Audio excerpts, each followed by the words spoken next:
I have Okay, no the idea what broadcast I'm is doing. live. Okay, perfect. Hello, everybody. I don't know who's all out there. Okay, Dixie Ray is there. I am going to actually set up my iPad because I cannot see who's live unless you can see it, but I can't unless I set up my iPad. So Right. let me I just don't get on know. my, yeah, the way StreamYard works, only you can see it. I know my husband said that he would join for a few minutes. He's in France, but apparently I'm on plane mode. Let me get off airplane mode. I don't know how to. Okay. I don't know how to use the internet on my phone. That's how old I am. Let me get my. Oh, Dixie Ray is there. I think. Oh, cool. I should probably go to the chat and tell everyone in Daniela's group that we're live. I could grab my computer and do that. We have Ash is there. Hi, Ash. Foff. Hi, baby. If you want me to. Oh, Devon Lloyd. Did you send that tape in, Devon? Hi. Are you a star yet? Are you a star yet? We'll be talking about this throughout. I've got my bass on, and I'm going to be using some of the Gourmande Girl palettes that I have. This is good. The lovely and delicious Christina Gourmand. Yum, yum, yum.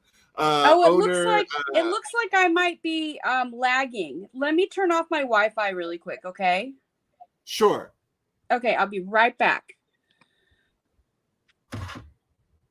Let me just go to a single and we'll Hey, so yes, we'll be talking to Christina about her company. If you've never heard of Gourmande Girls, they're a great little indie brand in the United States. She operates out of San Antonio, Texas. And I've known of Christina for a while now. Are you good? I'm good. I don't know. I can't tell if we're lagging because there's a lag anyway. Yeah, no, you're not lagging. I'm watching you on my Well, I have an incredibly powerful computer. Apparently. I would like to thank Christina right now in front of people for hooking me up with the StreamYard. I have been sanctimoniously forcing myself to learn OBS to no avail. It has been nothing but a disappointment. And I literally, it behooved me to try StreamYard because it sounded so simple. But then iMovie is very simple, and I can't use that because I use Premiere Pro. Yes, I dropped a name. But the thing is, StreamYard is fantastic. There's free versions. I actually bought. I did. It's too good. It's too good not to. And right now, we've got a crawl on the bottom of the screen with the Gourmande Girls website address on it. And so cool. Isn't that cute? Yes. And if you use the code Wilma, that's me, you can get 10% off. There's also a sale going on. I'm just going to tease the website, Christina, before we start talking. This is the website.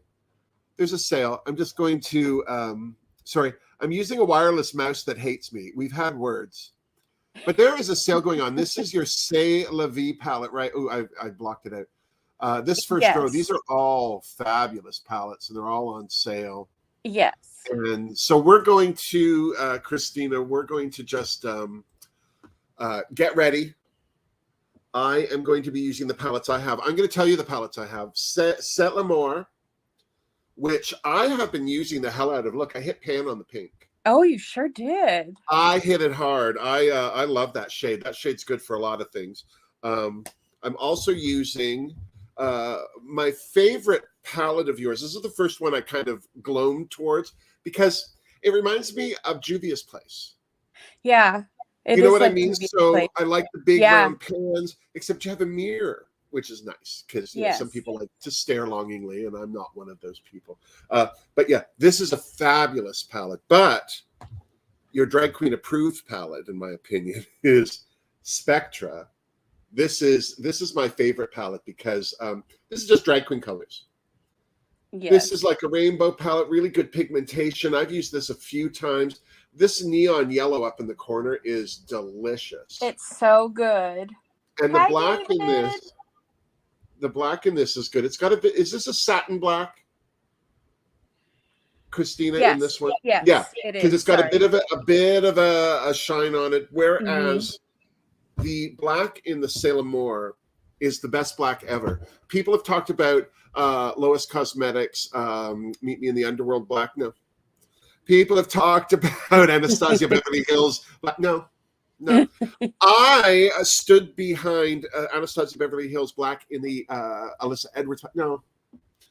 And I'll tell you, Juvia's Place, my fabulous favorite company in the world, no offense, Christina, Yeah. has some great blacks. No.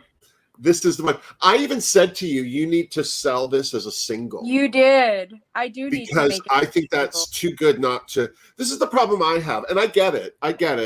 You know, when you run out of a color in a palette because you like it so much, and then you're gone. What do? Maybe by then you really do need a new palette because this one's getting old, and maybe the colors aren't popping as well, and might as well just buy the whole new thing. But I'm not. I'm too Scottish for that. Yeah, I am too. I like to have. Like, this isn't, you can't pop, these aren't like some of those palettes that you can buy that you pop stuff out of. Yeah. This isn't one of those, but I'll tell you, there are some companies that do that, and I have to say, I appreciate that. Also, I think when you can pop singles out of a nice palette and throw them into a travel palette, you know, like a negative, like an empty one, and you can just pick, like, I'm going to use these colors. You don't have to take 5 palettes with you. You can just take the highlights. Yeah, it is nice. I've actually been looking into seeing if I can start doing that or do like magnetic pans. Yeah, I mean, I understand your. How long have you had Gourmande Girls as a company? I started in like 2017. I was really sick, so it wasn't until like 2 years later that I really got some momentum going. And what was the impetus? Why makeup in the especially independent makeup, especially at 2019? That's about when the bottom was dropping out of all those influences. Yeah, well, I had already kind of like got going, and I just I love makeup. What can I say? Yeah. That was really why, just because I love makeup. One of the palettes I'm using today, I have 4. I saved this one to last because it's a seasonal palette by theme. That time of the year. But I bought this. Like, I bought this. This isn't, you didn't send me this. You sent me the Sailor Moore and the Vivacious. Yes. I bought the Spectra and this one. I also bought some other stuff we're going to talk about. But this is a Christmas palette. And when you look at it, it's like, yes, there's your greens, but there's only that one red. Yeah.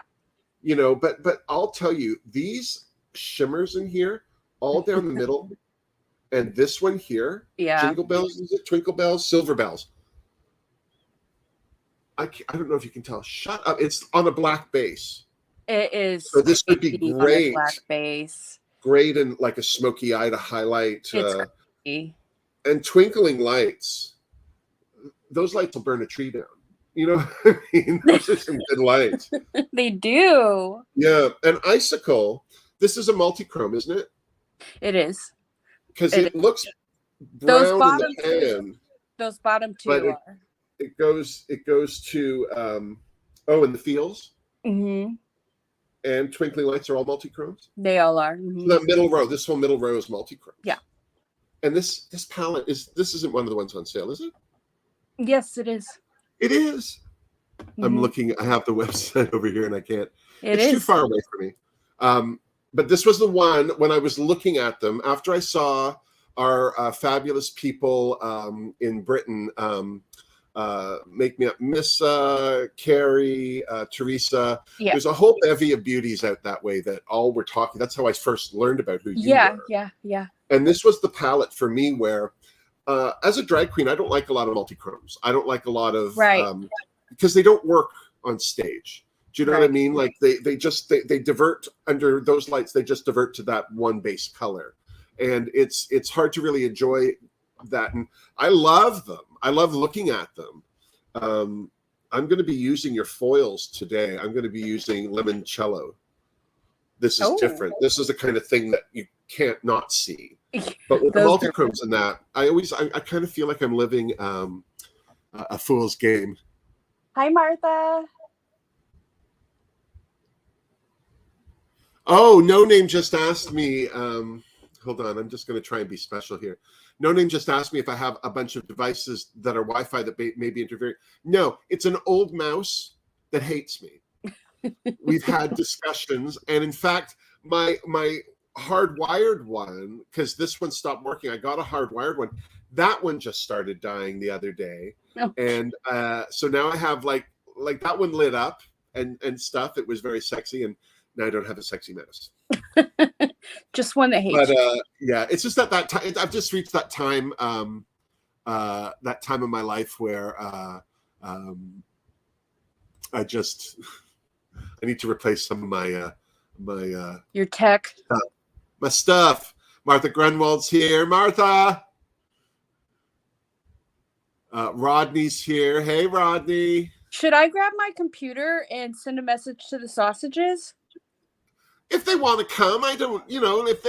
I hate making people do anything they don't want to do. Well, I won't bother. That's fine. Yeah, it's up to you. We're good. So I'm going to start with. I'm going to start with the blackout of the Say L'Amour. Okay. Because I will get started too.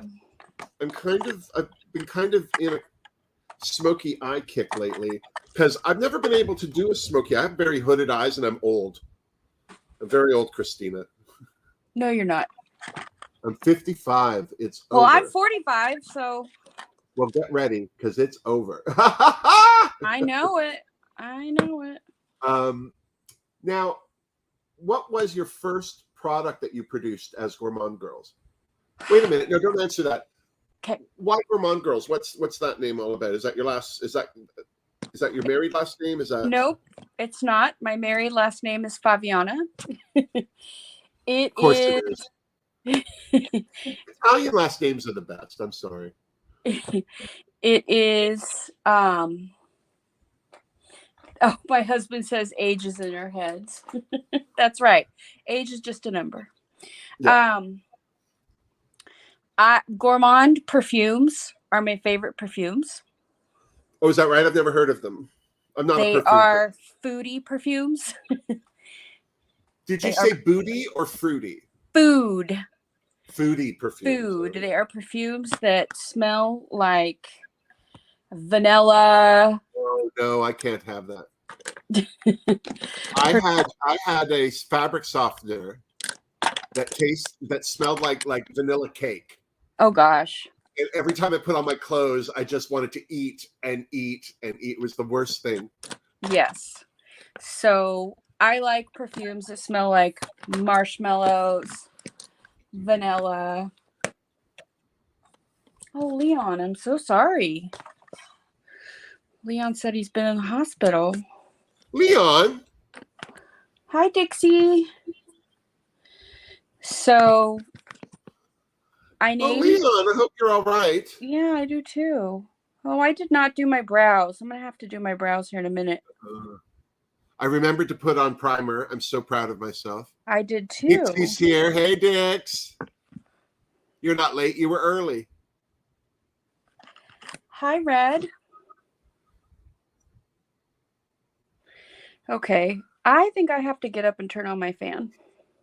Yeah, I've got two fans going. I was going to turn on my air conditioner.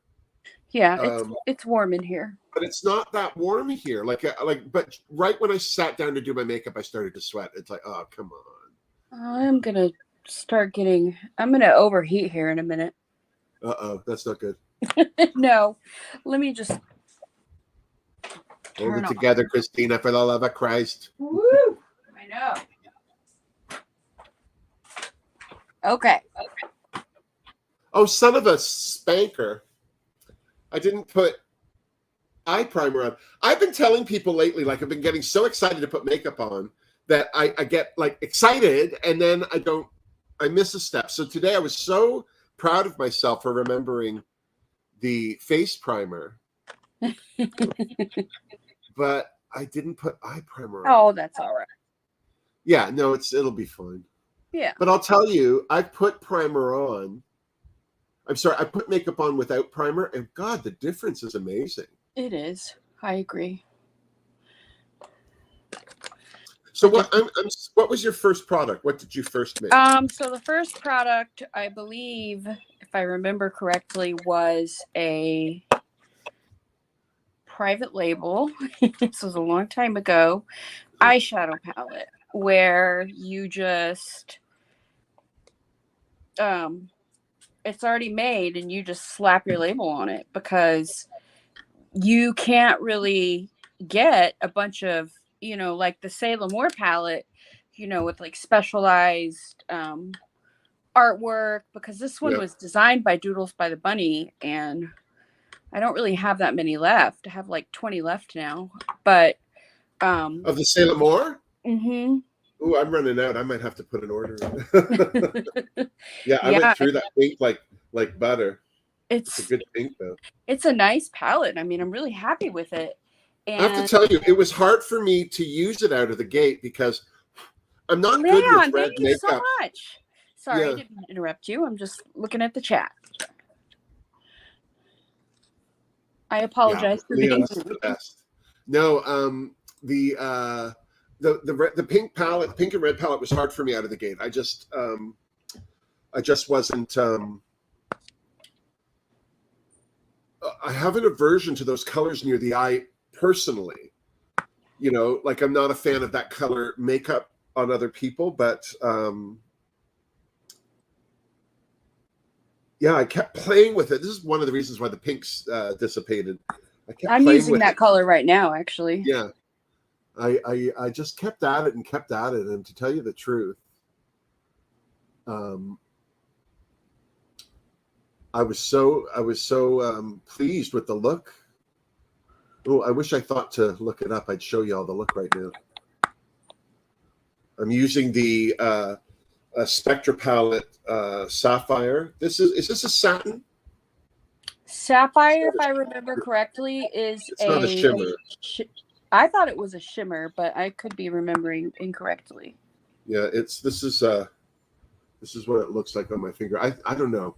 I don't know the different blends of makeup. Do you know what I mean? Yeah, I hang on. I can grab my Spectra palette. So yes, the first. Because I'm going to be using my Spectra palette today also. Okay, Christophe, love you, baby. My husband is going to bed. It's 7 hours later in France. 6 hours later. Christophe. Yeah, Sapphire is a shimmery satin. Yeah. So, the first product that I made was like a private label palette, and it was like, I'll just say it wasn't as good as what I make now, but I had to start somewhere. You have to start somewhere, and I was just a no-name. Well, obviously, so just a no-name. When you're talking about private label, you're talking about like what Morphe does. Yeah, I mean, what Morphe does. So you're ordering the shades and you're curating a palette, but you're not making the actual. You're not responsible for the formula, are you? Or do you have choice for that as well? Now I do. Yeah. Back then I didn't. Yeah, because your formula is great. I mean, I just am impressed with how well it blends. Thank you. I mean, I'll tell you this, for my Halloween palette, they are making every shade specifically for me, and I sent back 2 of them and asked them to redo them when they sent me the swatches, because I didn't like them. And for Daniela's palette, I had to DHL them a couple of, okay, I'm literally trying to pluck a rogue. This is driving me nuts. I had a rogue eyebrow. It was very interested in just not being where I wanted it to be.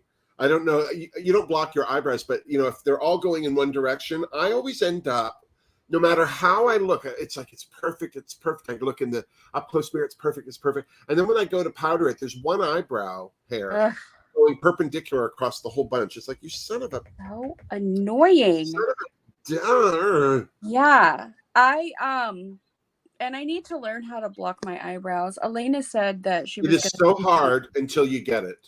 Yeah. Let me just tell you, it's like putting on false eyelashes. It's impossible. It's like driving standard car. Until you get it, you think you're the only person with the genetic deficiency that allows you to do this one task. Oh my God. I don't know if I can do it.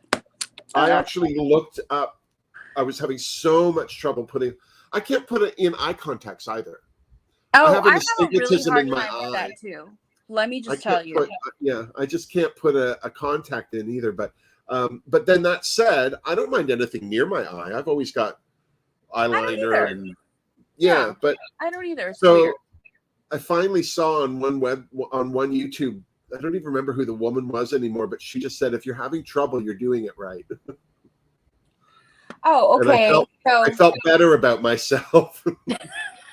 Well, it's just you're learning to do something that I can put in contacts, but let me just say, it takes me longer than the average. Okay. Yeah. And Two Rodman asked a question: when creating, developing a makeup line, what is the most important thing for me? Yeah. So the most important thing for me, I would say, the first and foremost thing for me is making something that is cruelty free. Okay.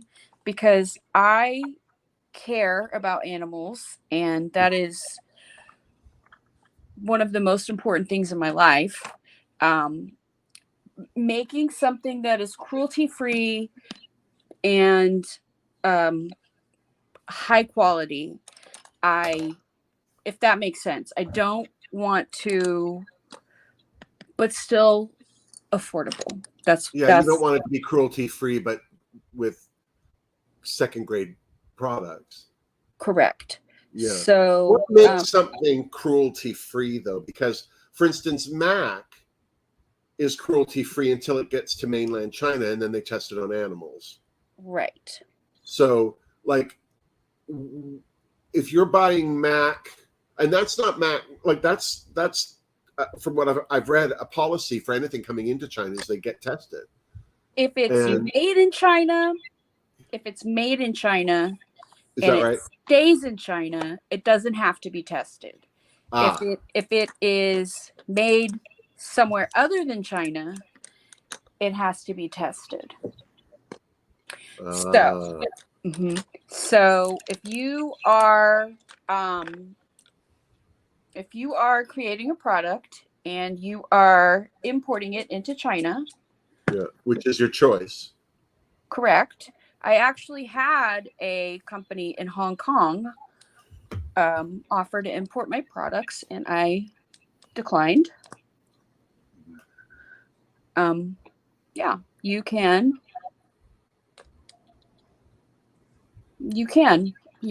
that's up to you if you want to do that. I wouldn't. Right.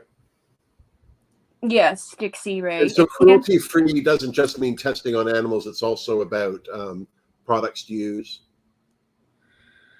Well, you can put something that is has an animal product in it into, like, Anastasia Beverly Hills will sometimes put, for example, some companies will use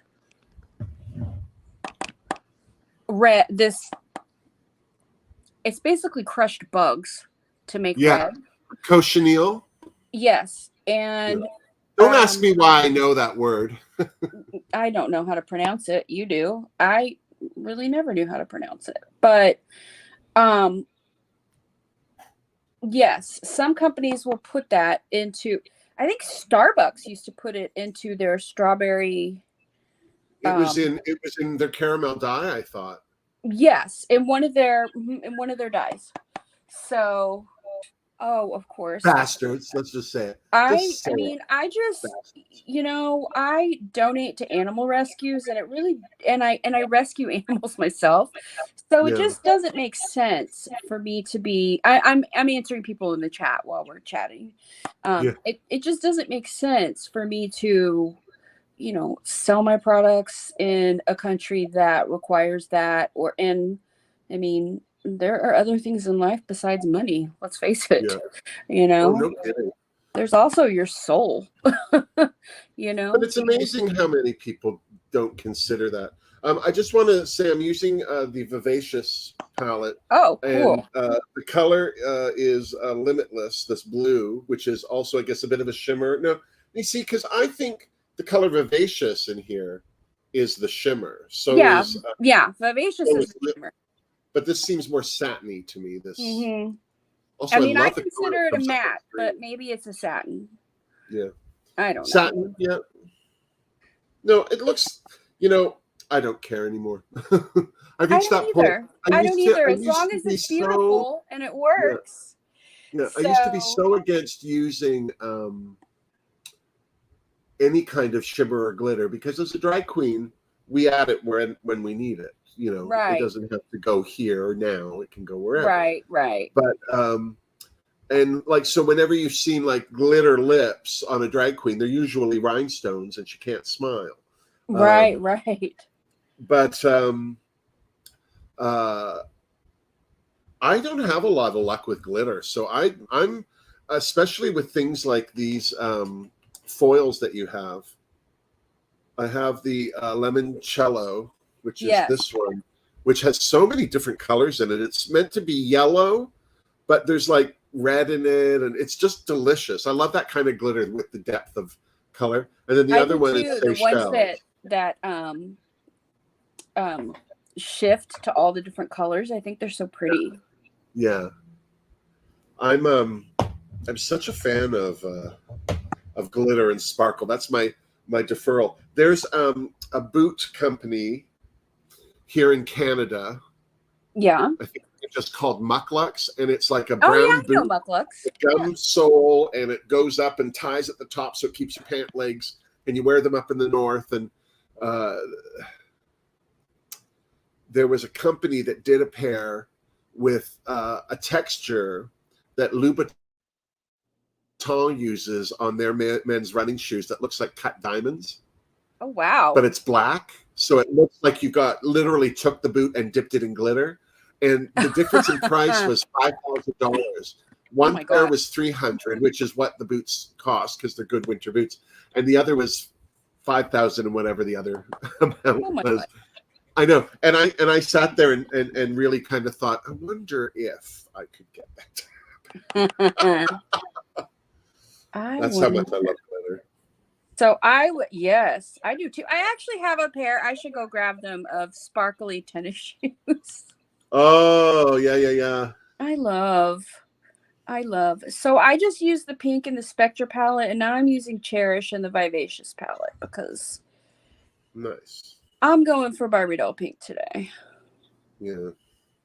We're going for Barbie. Really? Oh, another palette I have of yours, but it's right here. It's in my I have a little acrylic like thing to put palettes in. Oh yeah. And so when I'm doing like a look, I can organize all of the palettes I'm using and then just stick them all in there, and then that's what I do. Also, I put new palettes over there that I need to don't get one of those actually. They're so handy. One of my Patreoners sent that to me, and it's been so long now. I mean, I thanked them at the time, but I can't remember who it was that sent it to me. I need to sign up for your Patreon. Actually. Oh, you don't. But if you did, that would be lovely. I have a lot of fun on my Patreon because I've been trying. Well, we do live chats, and I had to cancel this weekend because I'm doing an interview tomorrow. Oh, I'm just very busy and famous, Christina. I love it. That's all I need to say. But I'm doing. Before I finish, this is the other palette of yours I have, the Bold and Bright. I have mine right here. Bold and Brilliant. Bold and Brilliant. This is the best highlighter palette, period. I used to use exclusively the Trixie Mattel Summer of Blush because it had the pinky rose highlight and then the two-tone blush, the pink and the red. Oh, yeah. And so I've been using P. Louise's palette lately because I got it in a budget box. But this palette, this is the rose right here. Yes. And that on the apple of the cheek just gives that more like slapped arse look. You know what I'm saying? It does. I finally got rid of that stupid brow hair. Oh, did you? Good for you. be gone. I love my Bold and Brilliant palette. I use it for every time for my highlight. I use it every it's single good. time. A lot of times I will mix the pink with one of the other ones. I will mix pink diamond with either sunstone or moonstone. Oh yeah. And then I use the bronze one. I sometimes use it for contour or bronze. I like it too. Wow, we're looking very pink. Yeah. See, Elena is somebody that we watch. And Yes. she uses a lot of really great colors that I sometimes, even though I've watched all of her tutorials, I'll sometimes watch a tutorial of hers specifically to see how she like blends a color or uses a product. And she's so amazing. She's one of those ones too, like the makeup might look questionable, and then it's perfect. You know what I mean? Oh yeah. She's so incredible. She's an incredibly talented artist and also one of my very best friends. She's a sweetheart. I can't get over the trouble she had moving. Oh my God, that was awful. Yeah. Have you always been in San Antonio, Texas? Has Gourmande Girls always been there? Austin. So sorry. How that's ignorant. all right. It doesn't matter. Oh my God, if you were a different Texan, I would have got smacked. Oh please. I don't care. Yes, since I started the company, yes, I have been. And I'm trying to think if there's anything else you need to know about that. I lived in when am I moving out of Texas? I would never leave Austin, Texas, because Austin is the only liberal part of Texas that there is besides San Antonio. Is that right? Mm-hmm. I don't know. Yes. I always feel like I always feel bad for parts of the world that have bad reputations because not everyone. Well, Austin shouldn't have a bad reputation. Texas should have a bad reputation, but Austin shouldn't. Yes, I hate Donald Trump. Yes, I'm against all of that. Yeah. Absolutely, I am. So, how hard is it for you to name the colors? It's hard. What comes up first, the name of the palette or the color story? The color story. Yeah. No. Like, for example, radioactive. Okay. Yes. This is one of the new ones. Yes. Let me show you how destroyed I think I'm my buying palette that. I have to tell you, I saw one of them and I was like, I didn't see that. Is that new since I bought mine? Because that's rude. How dare you have a new product and not even send me? Wait a minute, I might not be on your mailing list. Well, you don't like the shifties. But is it all shifty? There's one of them that's not all shifties. I mean, this is like they're pretty. They're pretty. Oh, are they? Well, here you can see them here. Oh, they're gorgeous though. Ooh. Thank you. So, so this one here, I got the cover art first, named it first, and then did the color story. Wilma's Willowy Green. That's so pretty. I like that idea. Oh, a name? Yeah, that's so pretty. I love that idea. Well, I have to say, you had said to Elena that you were looking for a drag queen to try out your makeup, and she suggested me to you. And that's why, that's why. Yeah, and so I have to say, as a drag queen, like I really do like your pigmentation and your colors. Like the nice thing with a palette like this, even though there's a lot of neutrals in your Spectra palette, I use all those neutrals. I'll use some, like if a brown in a palette's the right one, I'll use it for nose contour. If it's oftentimes they're my eyebrow colors. Do you know what I mean? Like, and every once in a while I'll come across a palette. Like for instance, I just got sent by a Patreoner, the Kimchi Trixie Mattel BFF Forever palette. They have such cute palettes. I want to try Yeah. them. The problem is, though, there's not a lot of depth in their palette. And Oh, yeah, like it's a good companion palette to other things, but there's no real deep color in it. And the other thing was that there was a lot of browns. One whole row were just like different browns. And I get it. You want to have some good blending colors for a wide audience of potential shoppers. Sure. But at the same time, it's like, well, I would have got rid of all 4 of those browns for one black, or a deep brown, like on the border of black brown. Yeah. Because I feel like the one thing every palette in the world has enough of is brown. We've seen it. We've done it. Let it go. I mean, I like a lot of color personally.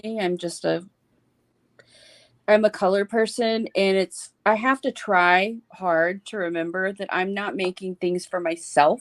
Yeah, yeah. I'm making them for other people. So, I do try to keep that in mind. And yes, I have done collaborations. Somebody asked me if I've thought about doing collaborations. I have done many collaborations, and Yeah. the Halloween palette will be here in the next couple of weeks. And Can then, you tell us what kind of shadows you have? Is it all mattes? Is it all? It is, nope, glitter? It's not mattes. It is a lot of mattes. I think it has 8 mattes. Oh, yep. I think it has 8 mattes. It has 8 mattes. One is a black, one is a white. So that would probably be good for the drag queen audience. I know Elena. For anyone at Halloween, though. I think if you have a Halloween palette and you don't have a black and white in it, you're kidding yourself. I agree. So it's got one black, it's got one white, and then it's got a spooky color story. And and Doodles by the Bunny designed it. She's a famous Miss Salem Moore. Yes, she also designed Sailor Moore, but instead of being, more limited, because Sailor Moore is sort of a limited palette because it's just pink and red. This one is more, it's 14 pans. It's got some shimmery duochrome, shifties, but it's got one. You almost can't have a palette now without at least one. No, you can't. And then it's got a regular, what do you call it? Shimmer. That is just a regular. It doesn't shift. Just a regular. Yeah. So standard. I feel like the amount of looks that you could do with the Halloween palette, honestly, are pretty endless, because you could do. Oh, thank you. I'm glad you like the new carnation bullet lipstick. I have one. Oh, I just ordered that. Who said that? Let me show it.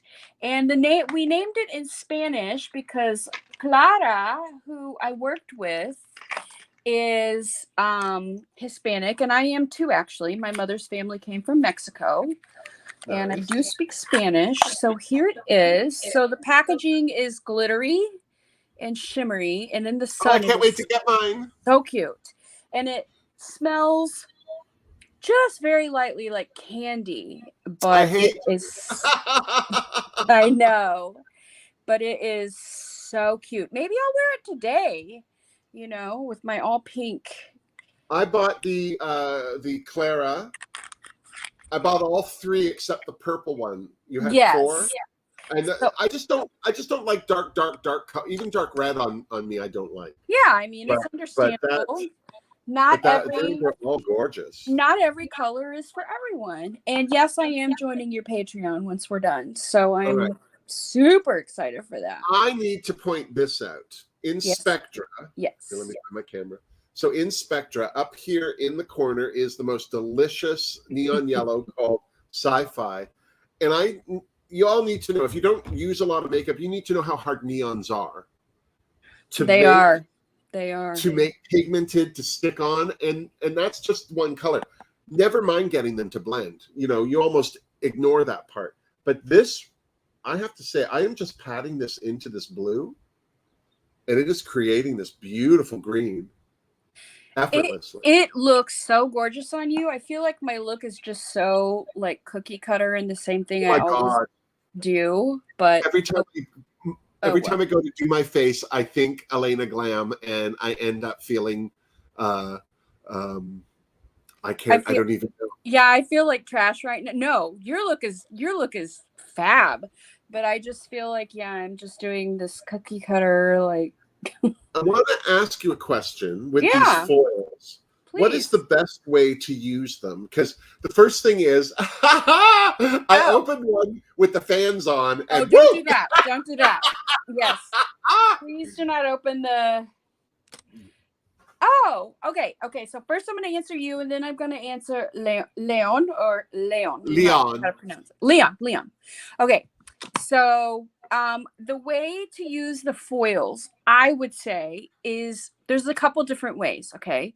One way that you can use them is, and this is is by taking some mixing medium and putting a little bit like in the cap or in a little thing and mixing it together, and you can make yourself an incredible, okay, I don't know what happened to Wilma. Come back, Wilma. Should I wait for Wilma to come back before I answer? Okay. I'm sorry, I'm right here. Okay. I was actually giving you okay, now I'm still here, but okay, no, there we go. There. You can make yourself I can't do that for you. That's what makes me mad. I can't give you the full screen so you can talk. Somehow you can, but I don't know how. I'll figure it out for the next. But you don't need to give me the full screen. It doesn't matter. So you say a little mixing medium in the cap, and then mix. And then you can make yourself like this really beautiful. It's like I don't know what you call it, like a sort of like a paste or like a, and it just shifts so beautifully. Or dab a little glitter glue wherever you want to put it on. I will. And then just apply that baby. All right. And then Leon said, Mom was American, Dad was Dutch. Okay. Merca. Oh, okay. And then, okay, so Wilma, could you either aim your camera down, or can you click on that comment? Click on the comment and just remove it. If you click it, you'll remove the comment because the comment is covering your face. Well, son of a bitch. That's all right. You can either fix your camera or just click on that comment. So this is me trying to use my, I just have to find the original comment. Oh, there it is. Yeah, just click it. There you go. Okay. Sorry about that. I was trying to give everyone some action on the, I'm just trying to use everything all at once here. Yeah. So Leon said that they're, okay, and I want to tell you guys that I am, like, I try to get everyone's pronouns correct, right. You know, whether they go by he, she, they, and I don't know. I go by she, but I have a really hard time. I consider myself to be asexual, and I'm happily married. I love my husband, but I, you know, that's just how I identify. Mm. And lots of people fall under the rainbow, different, you know, areas of the rainbow. So if I get someone's pronoun incorrect, please just tell me. Okay. You know, I look at it this way, Christina, especially at my age. Yeah. My chances of misgendering somebody are pretty good. Mine are too, you know. I'm just using certain sexual identifiers, you know.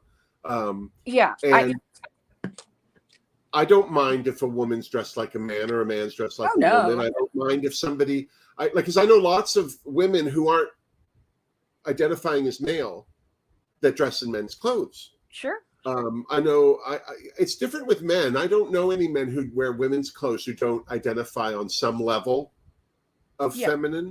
Yeah. But you know, I have to tell you, as a drag queen, the first time somebody called me girl or she, or like just referred to me as that, was I just felt like I'd been included. Do you know what I mean? In some club. I refer to you as she when I talked about you to Daniela and to Elena and to everybody, but I just do that, that's just how I view you, but I never asked you, you know? Yeah. I let people tell me if I misgender somebody wrong, it's an honest mistake.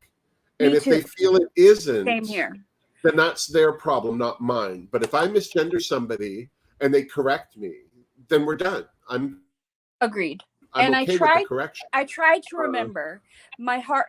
The thing that is most difficult for me is in the makeup community are people who I view as female, who use makeup, who look female to me, but who do not identify as female, who identify as non-binary. That for me, I sometimes forget because, you know, but I really do my best. So if I accidentally call somebody the wrong thing, I want to apologize because I'm not doing it on purpose. But I just wanted to say that because, okay, I'm looking for my setting powder and I might have to get up and get some because I cannot find it. What am I doing?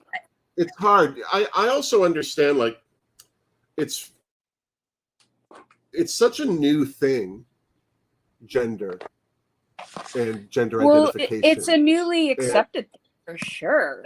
You know, it really the was further out of a big city you get, the less aware people are. Well, do you know what I mean? Sure. And I was talking to somebody at work once about it because I had said cisgendered. Now, I want to say at the time that I was saying cisgendered, my initial response as a cisgendered person was, ugh, another word I have to learn. Do you know what I mean? It's just a selfish thing. It's just a selfish thing. It wasn't that I had a problem with it. It was just like, oh God, I can't keep up. I was like that with the gay community being the gay, lesbian, gay, espialidocious. You know what I mean? Like, it's the same thing for me. It's at some point I'm just like, okay. But in general, for me, I don't care what you look like, who you are, who you want to be. That's your thing. I agree. If I get in your way of doing that, then who's the asshole? Agreed, 100%. I'm here to spread love and positivity, and that is it. A 56-year-old man putting glitter on his eyelids. You're not old. How many times do I have to say it? We are not old. We're not. We're not You old. said get ready. I'm older. Get ready, honey. So now you spoke about Daniela. Let's talk about Daniela. Daniela, first of all, a cosmic teacher. Manuela. Sorry, is she there? Manuela just joined. Oh, hey. Yes. We love her. Yes. So speaking of the lovely Daniela. Yeah. Now Daniela, for people who don't know, is a fantastic makeup artist in Britain who is part of these fabulous British gals that I've been exposed to. Absolutely. I blame Make Me Up Missa. She was my gateway YouTuber. Yes. And I really like Daniela. She has on her Patreon, she has a WhatsApp or something that, like, you can literally talk with each other anytime, and she's very, very available for like any questions about makeup or and I really admire that. She's very free with the information, which I always say is a hallmark of a confident person.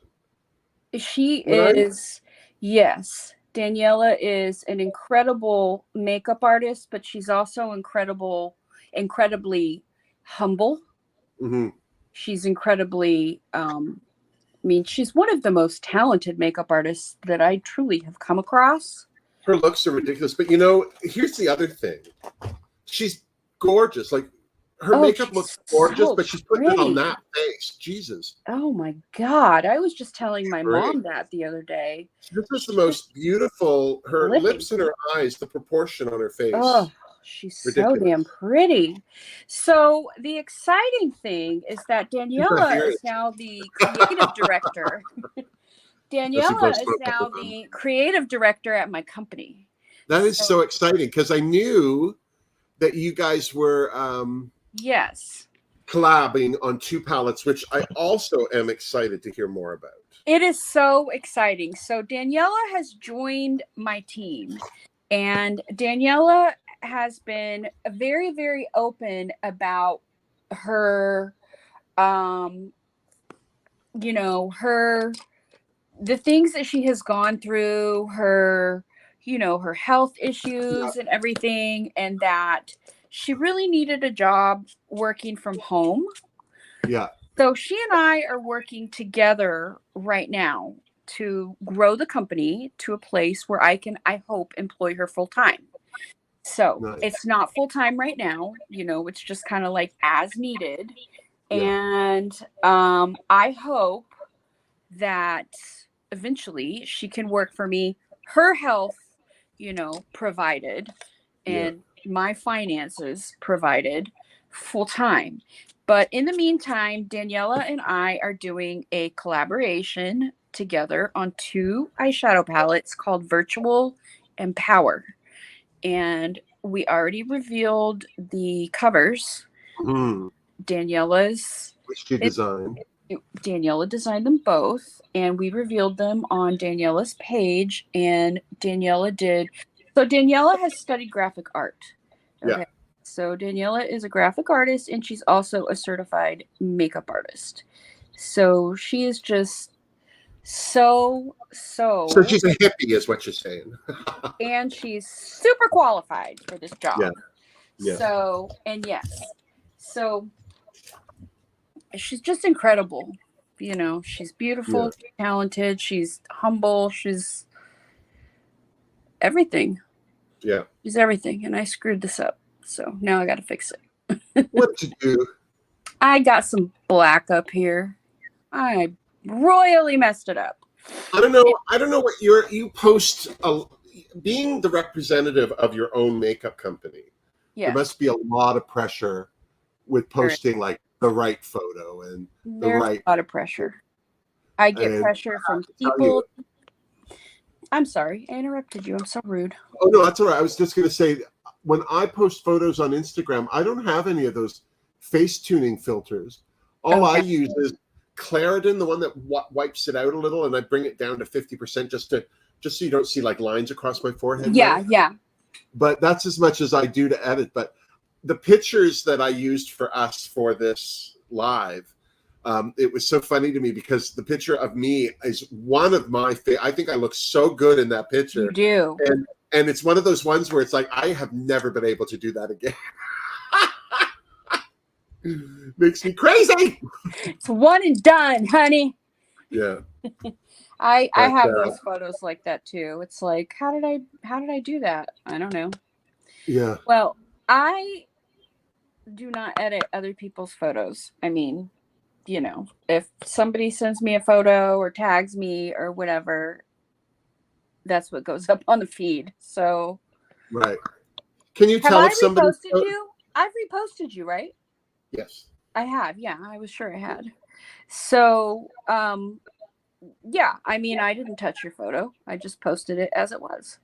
Yeah. So, yeah, there is a lot of pressure, and sometimes if I don't post somebody or I don't post them fast enough, their feelings get hurt. Yeah. So, I am not in the best health, and a lot of people know this about me.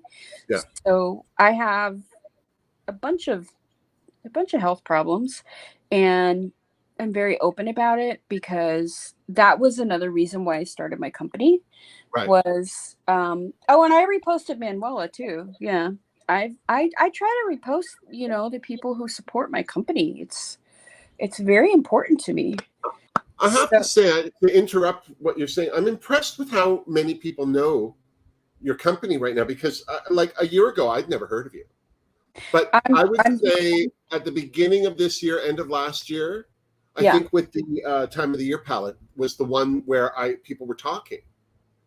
I'm And very it lucky. was like the third time I'd heard Gourmande Girls. I'm like, what's going on? Why are we? Who is this?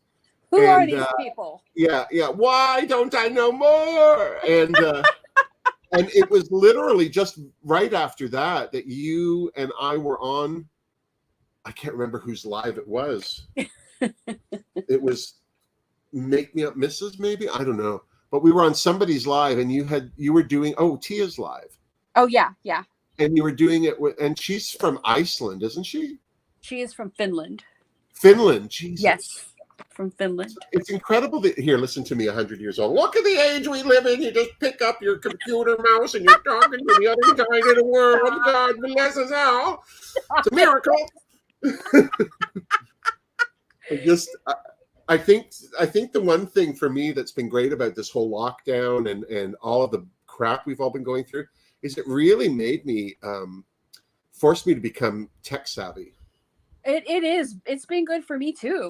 I mean, I've had to learn a lot of things about a lot of things, and it's helped me. I mean, I started doing these live streams because of the lockdown. I wasn't doing. I had never done a Zoom chat before. Yeah. Well, never. I've still never done a Zoom chat, but I'll join your Patreon and I'll learn. So that'll be good. Yeah, I don't know why I do it on Zoom. To be honest, I don't know why, except that. Well, there's nothing wrong with Zoom. This is how I teach myself stuff. 100 years ago, maybe 10 years ago, I had the best boyfriend ever, and he was a graphic illustrator who used Mac computers. And initially, when I learned computers, I learned on Macs, but Macs back then were these gray boxes and the gray screen, and it was very rudimentary. So he was using all of these iMac products and apps and things to do all of this stuff. And he taught me a lot of stuff because I was editing my own videos for stand-up. And so it started this curve of learning the dialogue and the language of technology. You know, the one thing that I can't stand is when I go from something like Premiere Pro to iMovie, where iMovie is so simple. Yeah, I can't use it anymore because I'm so used to the layers and the specificity of a really good, heavy program. It's like what we're using right now. It's just so StreamYard. Oh my God! And I told you, like, why are you not using StreamYard? Let's the just only reason is because of my pride. I was all like, well, no, I'm going to learn OBS if it kills me. And I'm like, Wilma, no. But every live I've ever done with someone else, it's been a StreamYard. And I was like, even when I'm watching a live, like, and you guys, it's a StreamYard. Yes, ma'am. And Jesus, I'm just an idiot. That's all. No, you're not. That's all. No, you're not. I didn't know. I was blind and now I see. Indeed. So, yes, the pandemic has been, it has had some, positive. Yes. There have been some positive things. I mean, let's just try to find the positive in it as well. So.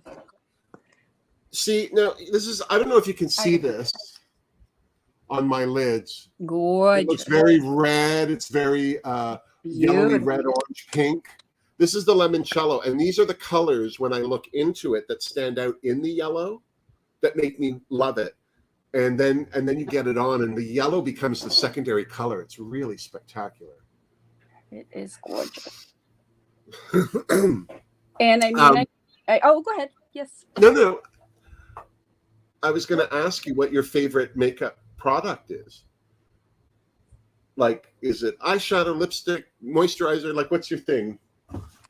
I mean, as much as I love eyeshadow, I think my favorite is lipstick because it's just so easy to change your look so fast. Right. You can just change it's easy to just get glamorous so quickly. It's true. With just a little bit of lipstick. So, final answer.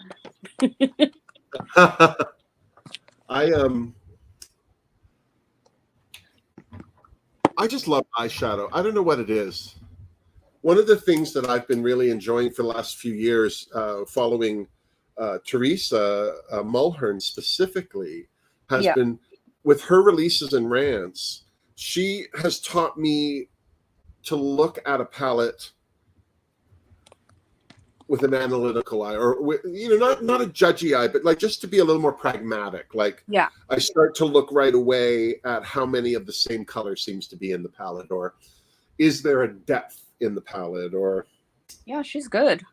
yeah. Well, it's just really helped me now, like in the here and now, just to be, when I'm looking at stuff, to go, oh, there are 6 blues. Why are there 6 blues?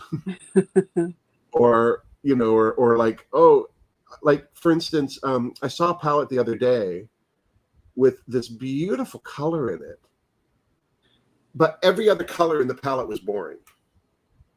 And I hate that. all I saw was that one great color, and I would have bought that palette based on that color, and in the theater of my mind imagined all the other colors equal. I hate that. And then I would get it and be like, well, son of a bitch. That just hurts. Yeah. That just hurts. But at the same time, it's like nobody's making anyone buy anything. And, No, that's true. I just try to make an effort to really look at stuff. Like, for instance, when Beauty Bay had the Brights 2.0 come out, Yeah. The new one, Yeah. I wasn't interested. No, I've I didn't got the Bright Mattes and the Bright, and I'm good. I also have Blend Bunny, and I have Beauty Bay. Be Perfect, and you know what I mean. I don't need every palette. There are some great companies out there that do great things. Yeah. But especially as a drag queen, there's just a lot of stuff. Like, I'm never going to buy like a bridal palette, like a rose. Yeah. Like one of those lovely neutrals that are all for bridals. Like, I'm never going to do that. What about the New Mood palette from Beauty Bay? I didn't get that one. It was I thought it was interesting. No, it just wasn't. It wasn't doing anything for me. It didn't for me either. I thought it was interesting, but it was just so confusing for me. It was just all over the place that I didn't. But what's when you're looking at new products or things out there, is it hard for you not to like reimagine it under your brand, or? It is. Like, for example, there are so many rainbow palettes out there, right? I mean, the Spectra palette is sort of a rainbow, but it's not. It's sort of, but you're right. And it catches the eye because you think rainbow, but it's not. It's not exactly a rainbow. Right. No. And I have Spectra on sale for $17.50, and I am giving away a Spectra palette with anybody who uses Wilma's code and spends $50, you can have a Spectra palette during this live for free. Woo! It's a good palette. It is. That's what I've been using. So, I used the neon. This is the one with the beautiful neon in it. I used this gorgeous satin. This blue, Christina. Shut your face. It's a very good palette. I mean, unfortunately, the palette did not get very much hype because I launched it at a time when the brand was still very unknown. You know, it was a while ago. The brand has really picked up since then. It wasn't very known back then, and that's all right. You know, things have really grown since then. Yeah. So if you use Wilma's code, which is Wilma, and you you'll get 10% off. Spectra palette's on sale for $17.50, so it's incredibly inexpensive. Yeah, that's your 50%. A lot of the other ones are like 25 and 30. Yeah, so it is quite inexpensive. But anyway, if you've not used Gourmande Girls before, and you're in the market for something, I would stand behind any of your products. Although I haven't used all of them. But just with the variety that I have here in the highlighter palette, you impressed me. Like, because there's some crappy makeup out there, you learn the hard way to stop buying Revolution, Yeah. I do. I mean, I don't buy Revolution anymore, but No. I did. But those makeups are great for people that just want to wear some fun makeup, Yeah. at the office or on a Friday night. But, for me, I need more like a theatrical makeup. Yeah, I mean, And I really like my want good stuff to be quality. pigmented and nice, and yeah. And everyone who was like, "Oh my God, those lipsticks are only $14," I was like, "Okay, did I price those too low?" Yeah, you did. And I bought 3. Well, if you already have the Spectra palette, then I'll put in a different palette for you. I don't know what palette you don't have, Manuela. Can I just say, you are the person doing your customer service. Yeah. And can I say how good you are at it? Oh, thank you. There's so many people out there, no offense to anybody running their own company, because we all know I don't do it. It's too hard. It's a lot of work. But sweet Marie and the ships at sea, to really suck at it when your name is in the balance, that takes a special charm. You really have to take care of people. Yeah. You really have to. It is so important to, if I'm going to be kind to animals and save animals, how am I not going to be kind to humans? You know what I mean? Doesn't make any sense. No, exactly. And you've got to take care of the people who support your business, or you're not going to have a business. Yep. You're not going to have one. So the Halloween palettes. So I have already a few of the Halloween palettes here in my hot little hands. Hold up the cover so I can see it. Oh my God, I have not shown anybody. Oh, is it secret? Is it secret? Oh no, never mind. I'm sorry. No, I don't want that's all right. Nope, I'm gonna go get it, and I'm gonna show it to the few of you who are on this live. I am willing to show it to the few of you. This is my teapot. If you are here on the live, I knit this cozy myself. You are special. If you join this live, you are very special, Manuela. That means you, because you were here on the live. So let me go get it. Be right back. Oh, Manuela. Manuela, I call her Chloe because that's the name she goes by on YouTube. And she's such a Chloe. Chloe, is that you? I keep meaning to ask you this every time, but is that you in the postcard you sent with my donut fascinator? Because I keep looking at it and it looks like you, but I've never seen you really from just the waist up. I didn't know. Oh, that would be so cute. Yes. Okay, you guys, you ready to see the outside? Okay. Oh my God, I'm ready. I'll order 2 in every color. Okay. Oh, that's beautiful. It's got foiled. It's got cobwebs. How many are available? Lots. Oh, good. Okay, good. Lots. Thank you. And it says Doodles by the Bunny because it's a collaboration with Doodles by the Bunny. Now, is the collaboration the design of the palette, or did she help you with the color story too? No, she made the full color story too. Oh, she did the whole thing? She did, and I went with it. I went with it. Huh? I said, why do we need Gourmande Girls? Well, because I didn't have to go with it. I mean, I could have changed it. She did design another palette, and I changed the color story. This is your second collab with her, and she's the first one I didn't collaborate with her. The first one I didn't collaborate with her. She did the artwork, and I did not do a collaboration. That's where I was confused with the second one. So, but yes, you can pre-order it. You can pre-order it. Here's what I'm going to do. I am going to open up a Patreon. Okay, I'm going to open up my own Patreon. First of all, after this, I'm going to join yours. Okay. I am going to open up a Patreon, and I am going to open up a pre-order for my Patreons the week before I launch the palette. But Manuela, the Halloween palette? Yes. But Manuela, you don't have to join the Patreon to I will also open, and you don't either. I will open the pre-order to the people like in Sylvia's Patreon and in Wilma's Patreon also. So I will open up the pre-order to you guys ahead of time and in my Patreon ahead of time. Oh, fabulous. So that Oh, you that's guys can exciting. have it. But what I will have to, I cannot show a peek inside yet. I apologize. But the thing of it is But the outside's gorgeous. Thank you. There are so many Halloween palettes out there that don't look like Halloween palettes from the outside. This is by far, the Spooked palette is by far the best palette, in my opinion, that my brand has put out. In my opinion, it's the best palette that we have put out. And how many what I pans will are in tell you, what I will tell you. Oh, thank you, Leon. I'm like, and I haven't even started on my base, so I better get going because this is ridiculous. Ooh.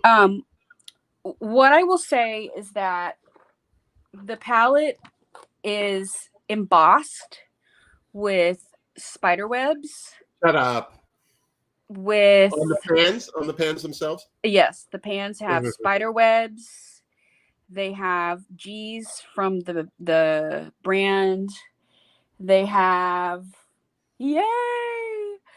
They have and the reason why I can't do the pre-order now is because I don't like to do pre-orders too far ahead because I like to make sure that everything's going to be here and everything's going to be okay. And I do it to protect my customers, actually. Yeah. Every business decision that I make is for the benefit of the customer.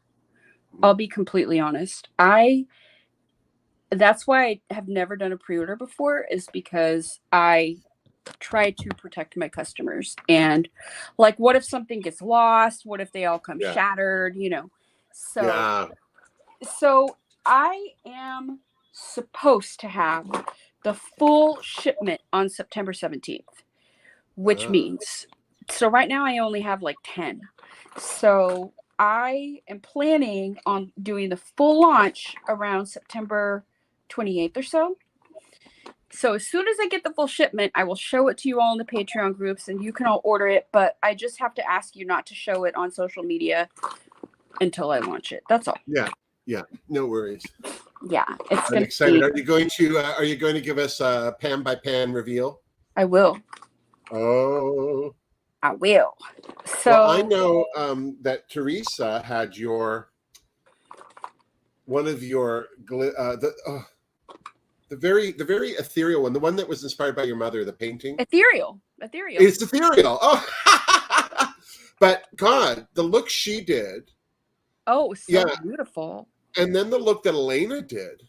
Here's ethereal. Yes. It's so beautiful. It is so beautiful. And it's so delicate. It is a very delicate and beautiful. And I would say that's probably the best palette I've put out to date. Wow. Just, it's definitely selling the best on my website. It's, thank you, Leon. People really love. They're really on the glitter train. They are. Those are multi-chromes, all of it. Yes, those are multi-chromes, and they are just. They really came out. They really came out. And I like the watercolor packaging because my mom's a watercolor artist, so it was special. The first part of my, I don't know, I don't want to say, but it was in school. It was in grade 6. I started to get groomed as an artist. I had art skills, and the one thing I could never do was paint or watercolor, and it just killed me because I think watercoloring is one of the most beautiful, like the effects you can get with it, and the different watercolor techniques that have been developed in different countries and stuff. It's just amazing. I can't do it either, and it kills me too because I can't do art at all. No. And, I did not inherit that from my mother, and I wish that I had because it is just. But makeup's art. It is, and I don't consider myself to be that good at makeup, but every now and again I'll pull out and I'll do a cute look. But okay, I'm going to give you my my highlighter secret. Yes, please. All right. So I take my setting spray Yeah. And I do one at a time, one cheek at a time. Just right. I make that smile face. And right on the top of my cheek, I spray while it's wet. Yeah. I grabbed the pink one, the pink diamond, and then while it's wet, look at that. Oh, gorgeous. I normally don't get any highlight. This is the thing I always used to say with highlights where they don't work on me. You can't see them. And then I learned this. I don't even know where I learned this. I think this is a YouTube thing. We learn a lot on YouTube. Oh, I love YouTube. YouTube is my drag mother. Me too. It's the best. It is the best. And then I like to take, again, with a bit of, I take the gold, and right on the edge of the cheekbone, I do the gold. Ooh.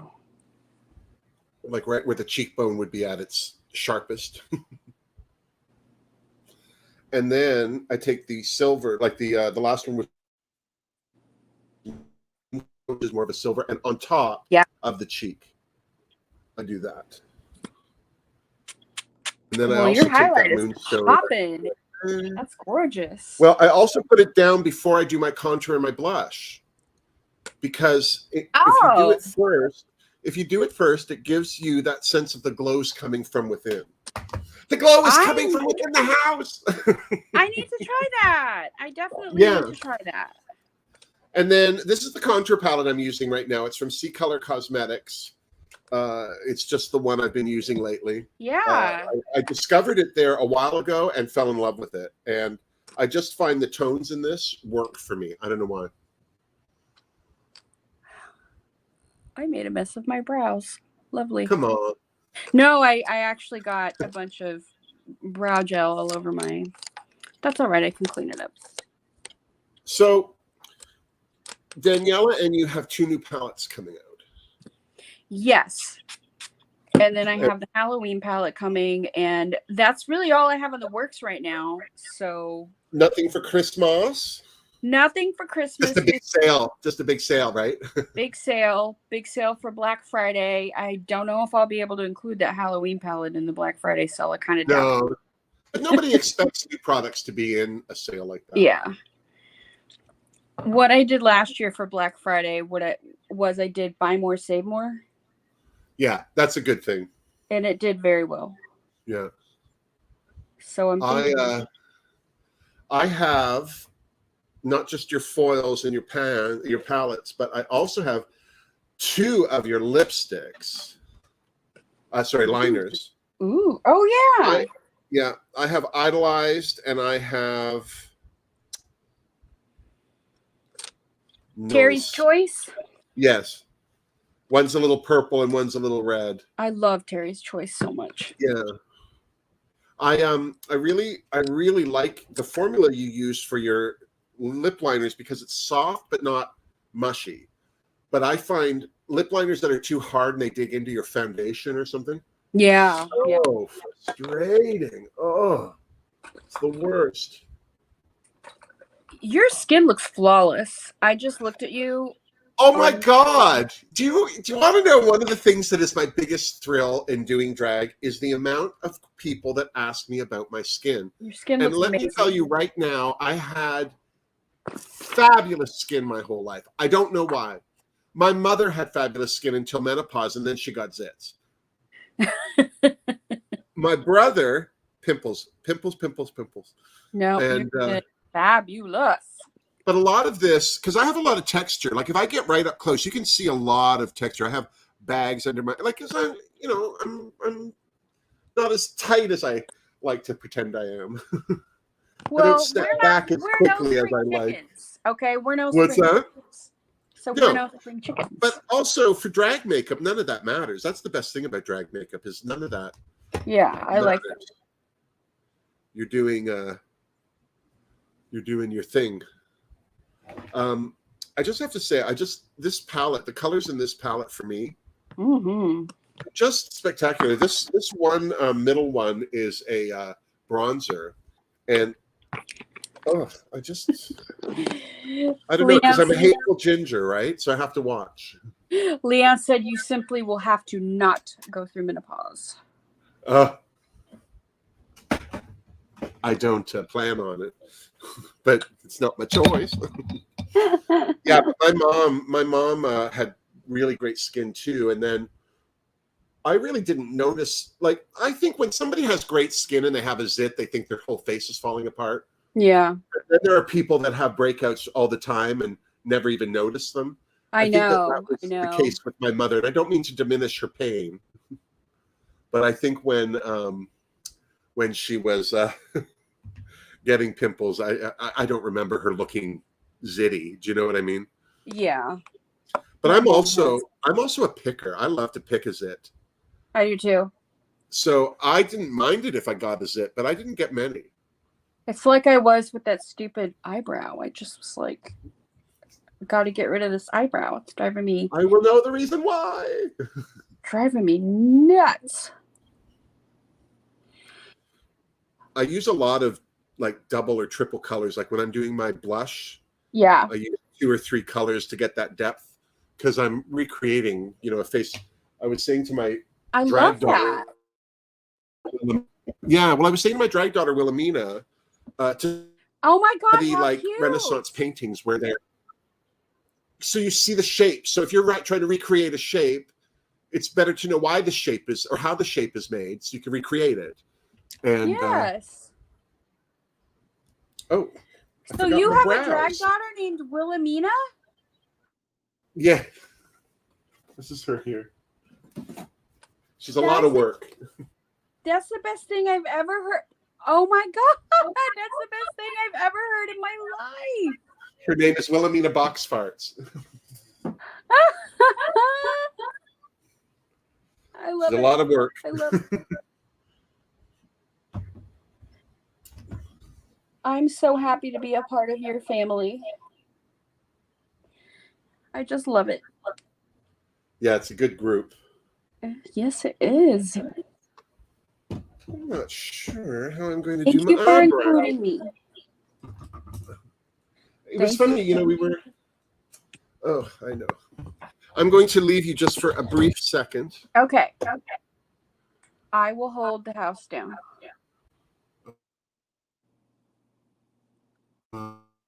Maybe we do this.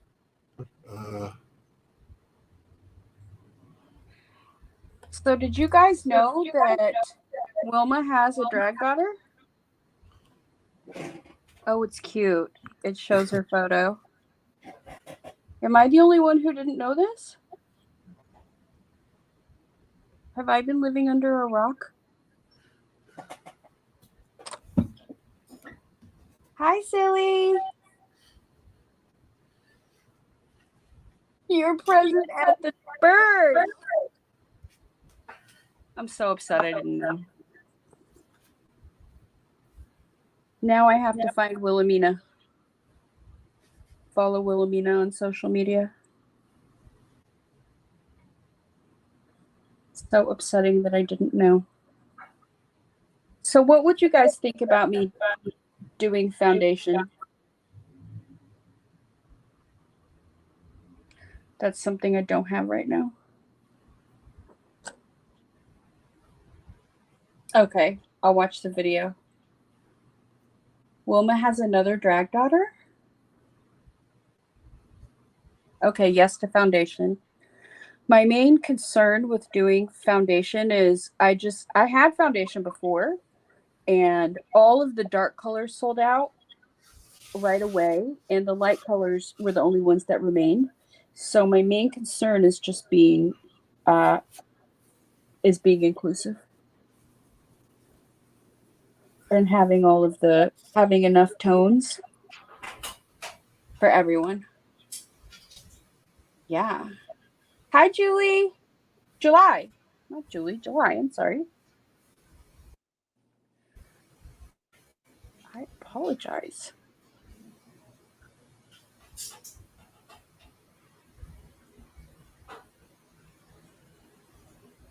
Yes, the lighter shades are, and I'm sort of a lighter shade myself. So I could test the lighter shades, you know.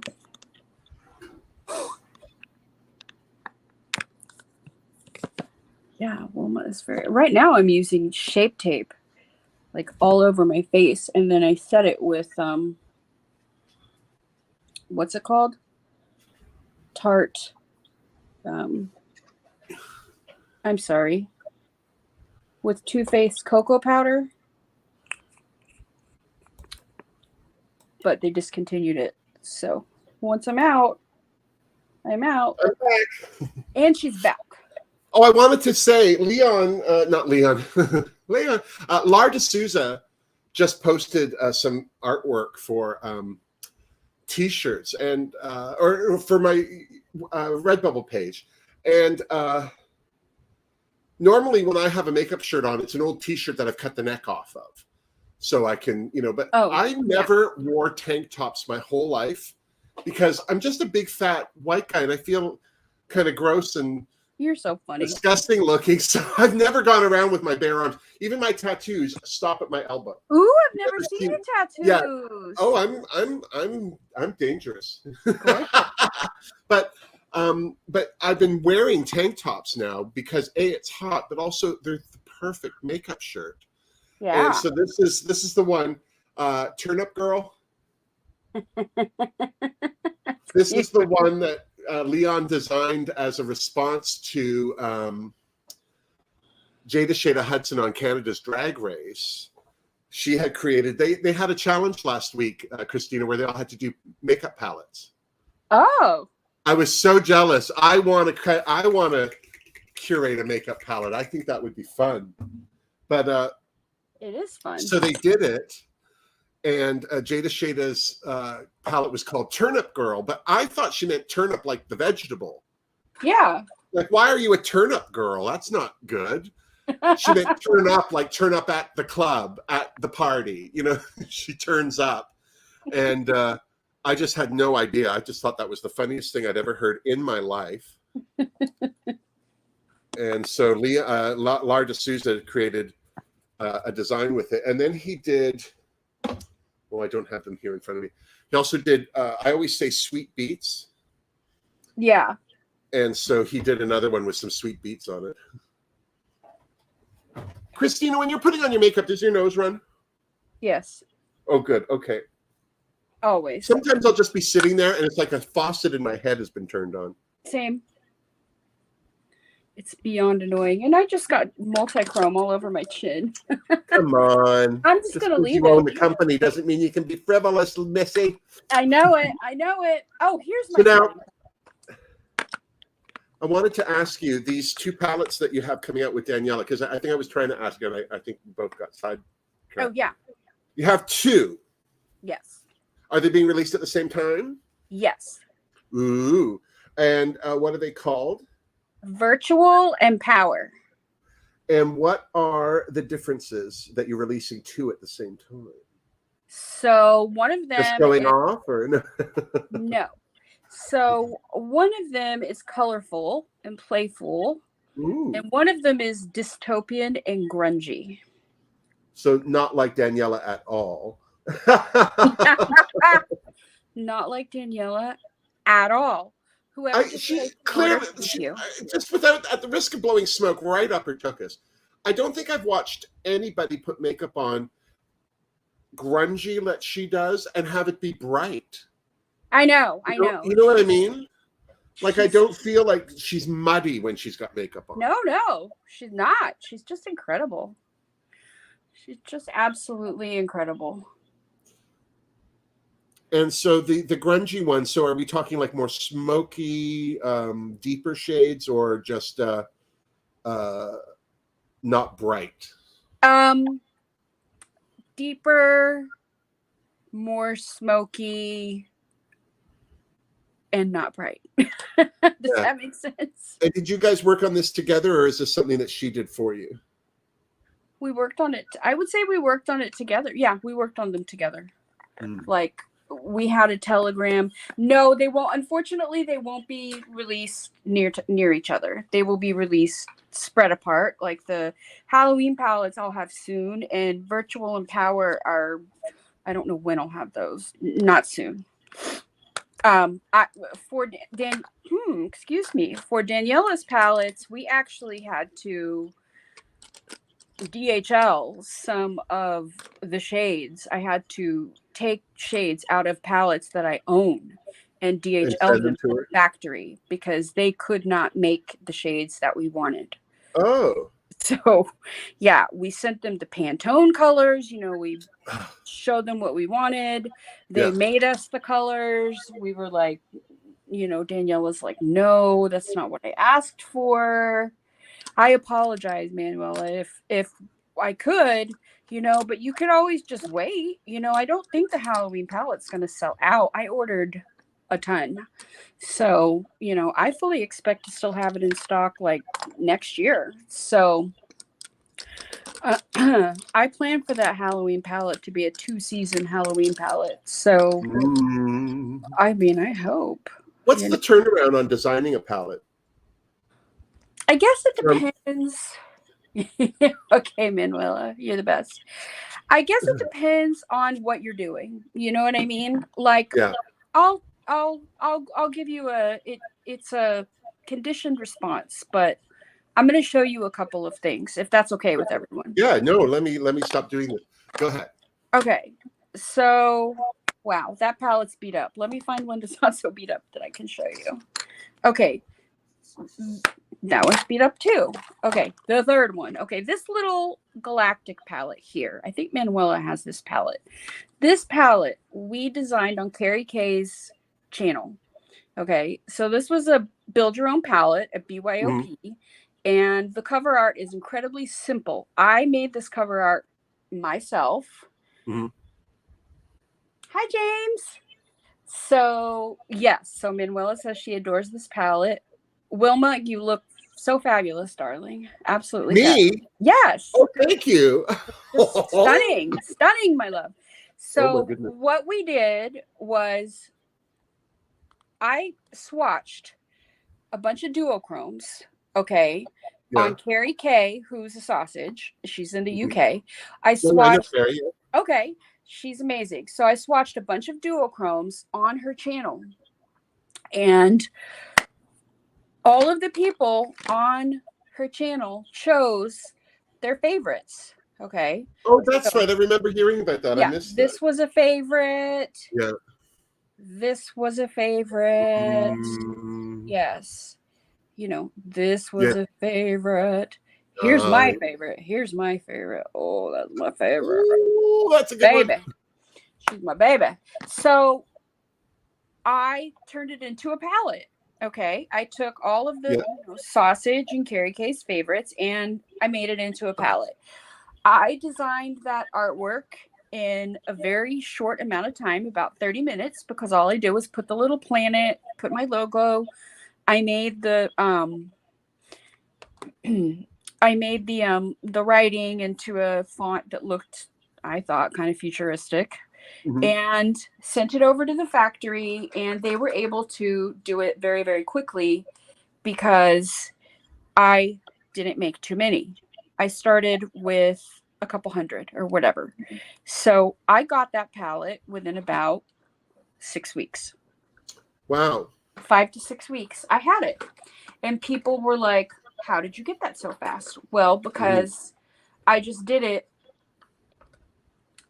so fast. Yeah. Now, for the Sailor Moore palette, it took a long time. Yeah. The Spooked palette took months and months and months. Oh my God. I mean, so many months. Like, I didn't think that I was going to be able to launch it on time, honestly. I was really starting to freak out. So it depends on what you're doing. I mean, when they're mixing up shadows for you and they are, you know, the artwork is specialized. Like Doodles by the Bunny sent me this artwork in pieces. So the cobwebs were a separate file. Spook was a separate file. My logo plus her logo together was a separate file. The inside has stuff on it. That was a separate file. So for everything to go, I mean, it was just, you know, some some of them are simple and easier, and then some of them are just, it just takes a lot. So it just depends. It just depends. So, you know, I mean, I want to say that when some of my indie counterpart brands launch some of these palettes, also like Spooked, it can take up to a year. Well, I know I've watched different things about producing makeup and making it, and on one end you have somebody like ColourPop who's just pooping it out to the point where it all looks the same, and I don't care anymore. I actually stopped buying ColourPop, and I gave away all of my palettes. I don't actually own a ColourPop anything. I stopped buying them too. Yeah, my favorite one of theirs was Smoke and the smoky one, the roses black one. or something. I don't know, Blow and Smoke. Oh yeah. Stunning palette, stunning but I just was like, no. Actually, I always give a lot of my stuff to Wilhelmina because she's learning. And you know, I like her to go through like makeup companies like I did. When I started, Jeffree Star wasn't hated. Right. But I also bought his makeup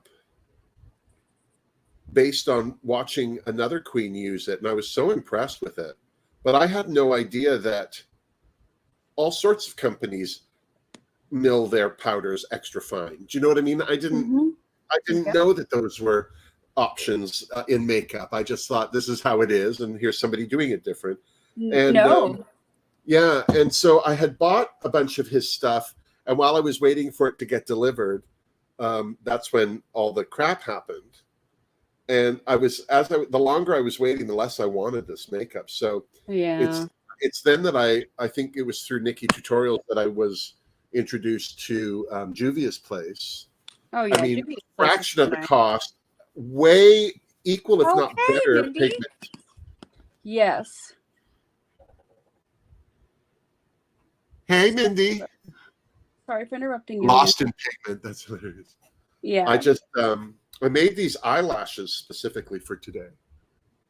Oh, nice. Yeah.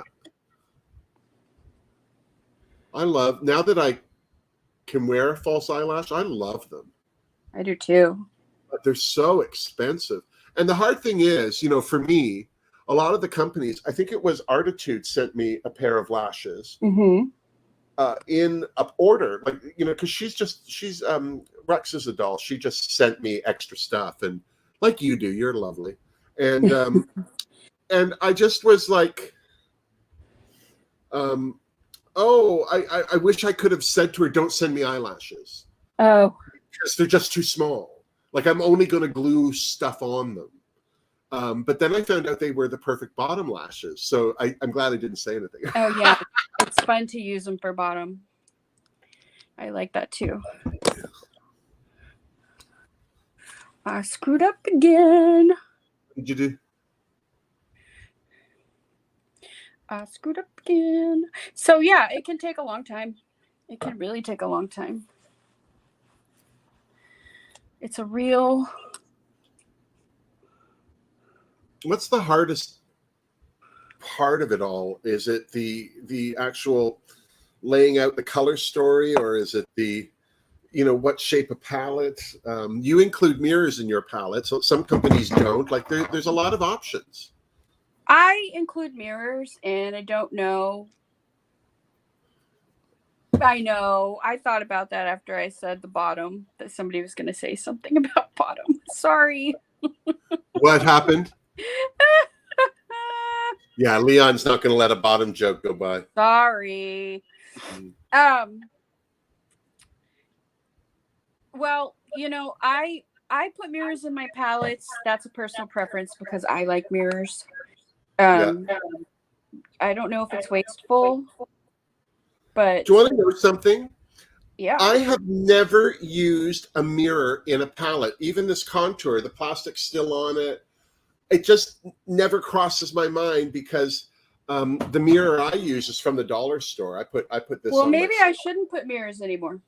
But I have the biggest mirror. You know what I mean? So, like, if I need to get right up into my face. But I have to tell you that Gourmand, your Gourmand, the Salem Moore palette, that narrowness, because it's so wide, you get quite, like if I were stuck somewhere and I had to do makeup, that's perfect. Yeah, I use a mirror a lot. So Mindy's saying that mirrors and palettes are helpful. I use them personally, you know? Yeah. So, and I have no problem with mirrors being in them. But yeah. Juvia's Place was the first company that I saw never put one in. And I was like, oh, never crossed my mind not to. Well, I think it helps them keep their stuff affordable. Well, also it's lighter. I think you can travel with more palettes because it's less bulk. And the other thing is, oh, go ahead. I was just going to say, I just broke a mirror in a palette and I don't even use the mirror. Yeah, I did too. So, and I was going to say they can afford to ship them for less because there are mirrors. This is my trick for doing eyelashes, is using a hairdryer. Oh, that's smart. That's very smart. I got to learn how to contour and blush like you do. Your contour and blush it's a commitment. You kind of got to just it's like learning to drive standard. You just got to commit to the curve. It's so fab.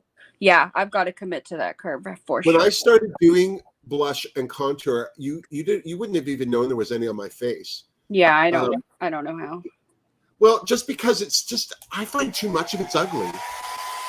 But with drag queens, at least in the drag community here in Toronto, they call that dark, like you've seen a drag queen where it's like this brown with a lot of red over it, striped down their face. We call those bacon strips. And I've never wanted to be a drag queen with bacon strips. I feel like when I contour, I look like a bacon strip. Yeah. This is the thing I like to do. I take the lightest color in my contour palette, and from C Color, it's this one. It's very sandy. I'm going to show you. I'm going to take this on one of my favorite contouring brushes ever. BH Cosmetics made this brush, and they just stopped making them. I have two of these. One's big, and one's little. Here's the other one. They're fan brushes, and I use these for my contour. So I take this brush into this sandy color. Yeah. And I do my nose contour again, but this color, this sand, is so light, but I can build it up. But can you see that line down my nose now? It's not heavy.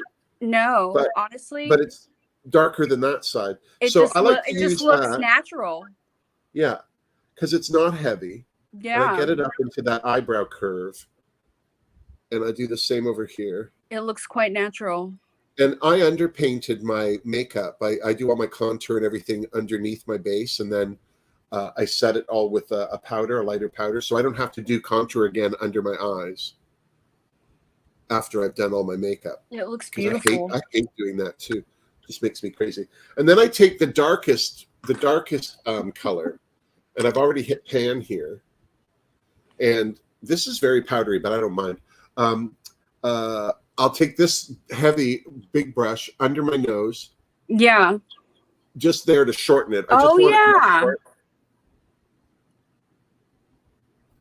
Yeah, I like that. And so that just shortens my nose up a little. And then I take the narrower fan brush. I don't even know I'm showing you these. I hate showing you these because they're not available anymore.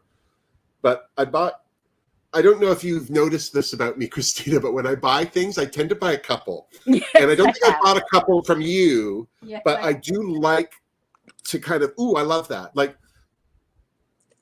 I can't think. Oh, Trixie Mattel's Summer of Blush, out of stock. All of a sudden it's in stock. I bought two just because because I had hit pan and stuff and I was worried.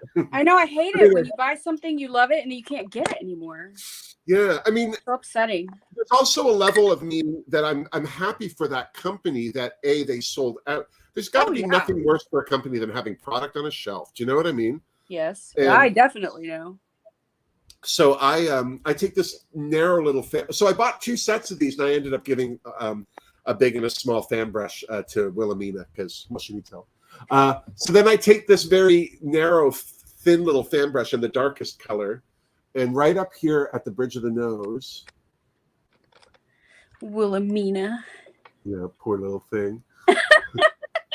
How old is Wilhelmina?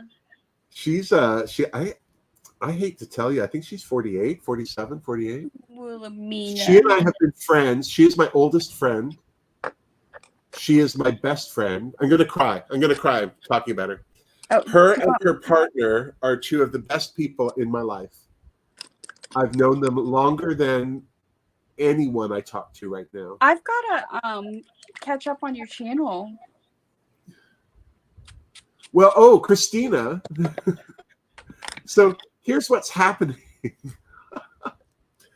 We were talking. I was going to do. You had a release come out that failed. We won't talk about it, but I was excited. Oh yeah, to use your palette for a makeup in movies, because that's one of the things I do on my channel. The release that I walked away from. Yeah, and which I have to say, can I just say, I'm so sorry that you did, because oh my God, such a good palette. But anyway. It was not about the palette. It was just about the company. Yeah, and that's too bad. And I'm so sorry that business is hard at the best of times, but when somebody goes out of their way to make it worse, that's terrible. So I'm sorry you had to go through that. But that all said, I was talking to my Patreoners, because that's what we do, and I was saying to them, I was going to use that palette, and now I'm not. Thank you, Martha. So I asked you what your favorite movie was. I thought, okay, because I was going to use your palette and to do a buddy movie, and so they all. So you said Casablanca. Oh, my favorite old movie. Yeah. Casablanca. And because of that, my Patreoners thought it would be great if I didn't just put makeup on, but put black and white makeup on. Ooh. To look like a black and white movie. And so the only black you have that I love is in these, the C'est l'Amour palette. Yeah, so good. But I'm still going to use it. Somebody sent me, one of my Patreoners sent me some black and gray fabric and some faux fur to make like a vintage little jackety look, like black and white, so I can do the whole thing. So that's the next thing that's happening. Oh, how cool! And Martha, I'll send you a Spectra palette.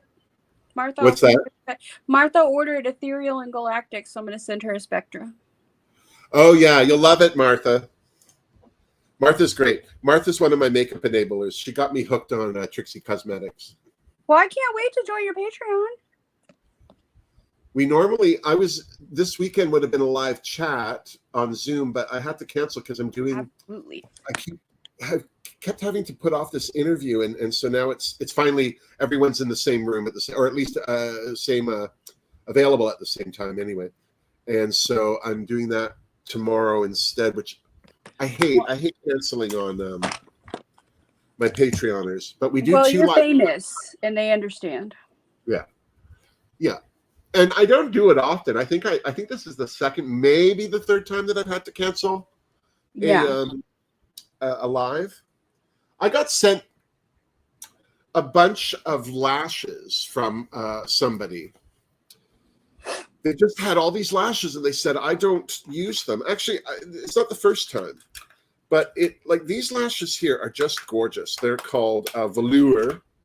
I love velour lashes are some of my very favorites. And this opens, so I don't know where I got these. I didn't buy these, but I feel like they came in this package of eyelashes, or they may have come in from something else. I love the velour lashes. I only use the ones that are vegan, but I do love them.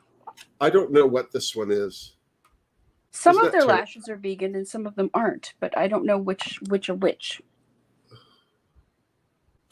Yeah, if this were vegan, it would stay on the outside, not on the inside. Natural. Oh, it's mink hair. Oh, that's disgusting. I don't use their minks. Oh well, I've opened it. I'm using it. Like this is something someone gave me. Yeah, go ahead and use them if you I'm open. just gonna stick. I'm just using the bottom lashes, but you know, the first time I heard of mink lashes, Yeah. J Lo on the red carpet, and what was weird about it was that she had they were mink hair, like almost like mink, like a ruddy fur Yeah. on the lash line. It was weird. I remember at the time being like, why would you want fur on your eyelid? Yeah, I don't get that. My dogs have fur, you know. I don't want my dogs on my eyelids. Oh, you know, my favorite animal that and it's why I won't eat pork is a pig. Yeah, I don't eat pork either. And I saw a document, not a whole doc. I couldn't watch a whole one because I'm just too. No. I can't even watch those rescue videos on YouTube. I'm crying when the music. I can't starts. either. It's very difficult. Oh, it's terrible. I'm such a big crybaby. But I was watching something about pig, like a pig butchering and like industry, like, and these people were just picking up these baby piglets, and they were male. They hold them by their legs, and they pick them up by the back and they twist it off their testicles, and these things. Oh, are I know. It's disgusting. How can they work in an environment like that all day? Well, I'll say, and I know that Manuela is, you know, in the same. She you know, she supports the animal rescues as well. But I just gave the Asher House $200. Yeah, what's happening with them? Well, was he having some financial trouble? I know a couple of his animals died recently. Yeah, Tony, his German Shepherd, passed away, and then Jack, his pit bull, he only had him for about 7 months, and he passed away. I'm a Patreon of the Asher House, actually. Yeah, and I sent him $200 because for the in memory of those two, and because my dog Daisy has terminal cancer, and in her name, because I'm doing okay. Yes, so I did it for his new dog, Matilda. He gave her a British name, he said. But Matilda. But basically, I also asked him to shout out my new company. So I also gave him $200 to do a cameo. So I gave him $400 total, and I did it from my company because I did have a good month with the ethereal palette that I launched. Congratulations. Thank you. Most months I can't do that. You know, most months are kind of slow, but this month was pretty good. So that ethereal palette, I don't know what you did promotion wise, but it was everywhere. Everyone was talking about it. Oh, I know. People are honestly still talking about it. It did it just did very well, you know. I'm not sure if it was really promotion wise or if it was just the palette itself, you know. It just I don't know, people just liked it. But anyway, yeah, so I think everything's going okay for him. He just had a hard month because he lost 2 of his puppies. But what I was going to say is that so there's another rescue called Living with Pickles, which I'm sure that Manuela knows. Pickles is a pig. Pickles is a very cute pig. And they actually went to a slaughterhouse auction, and they saved a pig named Big Sal. Well, Lee renamed the pig Big Sal. Lee Asher renamed the pig Big Sal. But that pig, they picked up by its hind legs, and the pig was screaming at the slaughterhouse auction. Yeah. And Living with Pickles' mom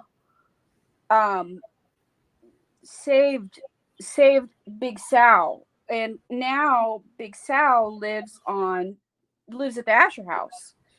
And Big Sal is so freaking cute. He was blind. He was blind at first, and he can see now. Like, I don't know how they. I swear to God, that man who runs the Asher House is blessed by God. He's blessed by God because he's adorable. Let's start with that. Well, he's fucking hot. Okay. Every time he washes a dog in the shower, I'm like, yay! Can I get in there with you? Hey, I'll hold the camera. I don't need to be close. Yeah, I mean, he's so handsome, And such a but nice man. he is just the best thing. He's just, but when I see his house and I see all of his, he is such a hottie. Yeah.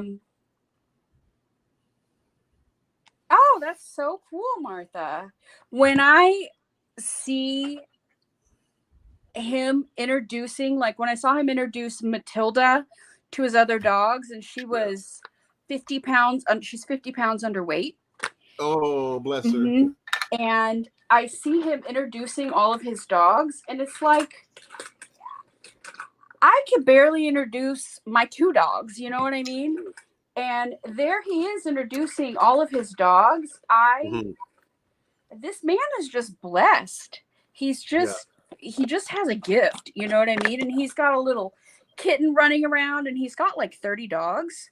To have a little kitten running around with all those dogs and they're not fighting and stuff. I mean, well, you know that cat's in charge. Absolutely, the cat's in charge. And it's a little baby too. And it's just like, you know, how's he doing this? You know, he's just an incredible human being. And I just feel very, very lucky to be a part of, I mean, he has no idea who I am, but just to be a part of his incredible organization. And to support his organization. And I will do whatever I can to continue supporting him in his mission because, you know, all jokes aside about how handsome he is, he's just a really great person. He's a lover. So, he's an absolute animal lover, and he's doing some great work. Yeah. And I mean, I know that there are a lot of women out there who really do support him because also how he looks doesn't hurt. You know what I mean? No, it really doesn't. No. And you know, he's not in charge of that. He didn't pick how he looks. So why not use it to his advantage? He just, and it's great because he's able to, it helps him rescue all of these animals, and that's what he cares about, you know? So do what you can to rescue all of these dogs, but he takes, you know, the dogs in the world. And Daisy, my dog, came to me in a similar situation to Matilda. She was like 40 pounds underweight, and she had an embedded collar that had just been removed. She had to have surgery on her eyes. They were all infected, and she had stitches coming out of her eyes, and she was just and she was just terrified. And, you know, now that I'm losing her, it makes me want to support him even more. So Martha, makeup makes my day. That's all I can say. Makeup just makes my day. So as far as I was going to say I follow Zeusy the Talking Pitty. Oh, have you? It's not a. It's just this guy who adopted this pit bull, and his name is Zeus. He calls him Zeusy, and then he adopted a younger pit bull that he calls whatever one of Zeus's sons, like he's Orpheus or something like that. Anyway, it's so adorable. But the one dog literally, like, do you want to have a bath? He's like, it's so funny. And then the other thing I watch is Mesa the Puma. Yeah. Have you seen that? No, I need to check them out. This Russian man and his wife rescued a puma, and the reason they rescued the puma is the puma was deformed. It had short legs, and when you see the puma, it looks like it's always ready to pounce. It's not. It's just that's its legs. And so they have it in their home. It's just this huge house cat. Like, it's got to be 3 or 4 feet long in the body, and it just the paws are massive. And then they have a cheetah now, and it's just I don't understand how that's happening. I don't either. That's kind of cool, though. Yeah. I mean, God bless them. God bless them, you know, for helping that baby. I just can't get enough of people who help animals. I just can't. All types. I had a friend out in out east here in Canada in Newfoundland. Yeah. And the place that she was staying, the owner of the house, his daughter had rescued battery chickens Oh from my. an egg laying facility. And so these poor chickens are put into cages. Like, they're only meant to be 1 or 2 chickens in a cage, and they've Oh got 10 or God. 12 in them, and they're stacked, so they're pooping on each other, and they Oh. break their beaks so that they Oh can't peck yeah. at each other, and they clip their wings so they can't fly, or and they look like Gonzo, the puppet from the Muppet Show. They I just believe look it. so sad and bewildered. And so they had other chickens. They had some barred rock hens and things like that. And they were all Yeah. walking around and being normal. But these battery chickens never left more than an inch between each other. They That is moved as a so Greek sick. chorus. It That was is so so sad. sick. It broke my heart to see them. Makes me so sad. It's eye-opening. Yeah. It's incredibly eye-opening. It's incredibly sad. And I'm sorry, I'm looking for a lip liner while we're chatting. I'm looking Well, for. I am using the hell out of my. I love it. It's I'm the just purple trying to one. find the right color to use for myself.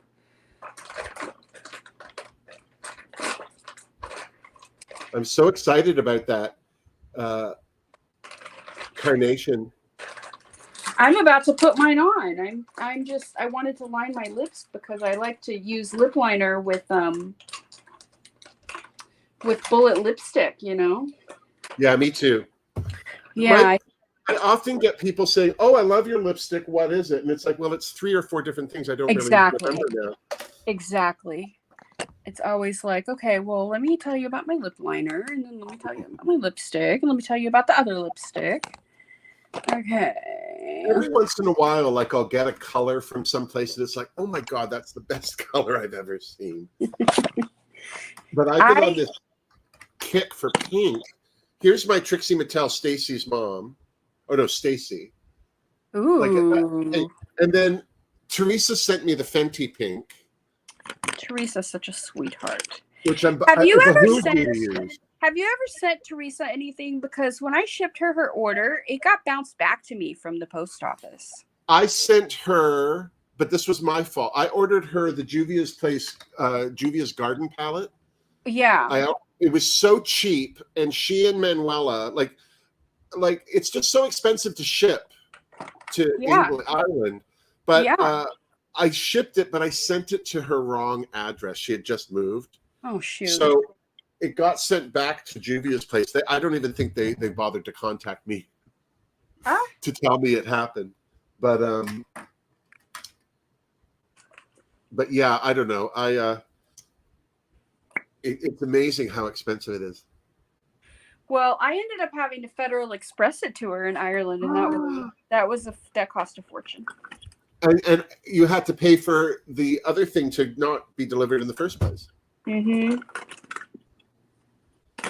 But I did. Okay, because I don't have your fabulous lipsticks, I'm using a C color lipstick. We'll forgive you. I have to say, C color as a company, like as an inexpensive company. Yeah. The first reason I knew who they were because they were doing dupes. Yeah. And now they started doing their own palettes, which I'm really excited about. Well, that is nice. Even these lipsticks, they're not meant to be somebody else's lips. You know what I mean? Yeah. Because I remember the reason that I started looking at C color. Sorry, I'm lining my lip here. Yeah, I am too. Was because of Jeffree Star. So Jeffree Star had gone out of business, or not, he was getting canceled. And when I had first become aware of Jeffree Star, I wanted to buy his Blue Blood palette, but it was out of stock. But C Color had a dupe for $12. Oh my God. Yeah, I have to tell you, it is one of the best palettes I've ever used. The pigmentation is ridiculous. The blendability, the workability of this palette is just beyond. I need to try it. Look at how cheap. So there's no mirror. Oh It's in yeah. plastic. It's in plastic.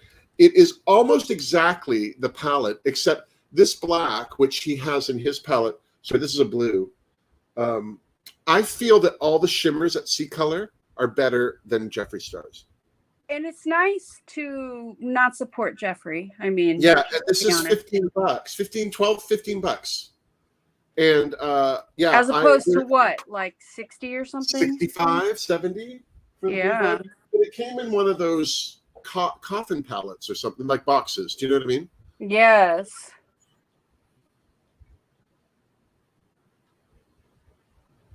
I suck at putting lipstick on. How are you? So. I overline my lips, so sometimes it gets a little messy. Yeah. This is me Me too. avoiding getting lip fillers, you know what I mean? Yeah, yeah. Like I have a bad thyroid, so I have this area right here on my head that is Yeah. I'm starting to have like a bald spot. Oh no. And I mean, it's okay. So I wear wigs, you know? Yeah. I wear wigs. I mean, whatever. We love a good wig. And like I've been thinking, should and I haven't dyed my hair. I'm also going gray. The joys of getting Yeah. old. But I have been thinking about going and having that thing done where the scalp pigmentation thing where they like do the little Oh, the tattoo. microblading. Yes. But Yeah. since I'm bad at dyeing my hair, you know, I'm like, Right. you know what? Forget it. I'll just wear the wigs. Because Yeah. then I'm going to have the little black dots or whatever and then a bunch of gray around it. And it's like, that's going to look stupid. Well, that's the hard thing with that kind of thing. Anything tattooed, it's great for the now, but It's like, how's it going to look in the future? well, skin is skin. It's it's changing all the time. Yeah. Your skin is different the minute you've had your tattoo finished. Right. And I do have a couple of tattoos. I have 3 actually. And Tramp. huh? It's a tramp. I know it. You know it. So it's like, well, I think I'll just not do that. Plus, it's probably expensive, and you know. I know a couple of people who do it. Yeah. And they're pretty good at it. Like they're artists. And I think that it's down to that kind of thing is always down to who's doing it. Because some people are doing a job and some people are doing work, Yes. Okay, I'm applying Carnation, Clavel. Oh, I'm jealous. She's fab. Oh, yeah, she's delish.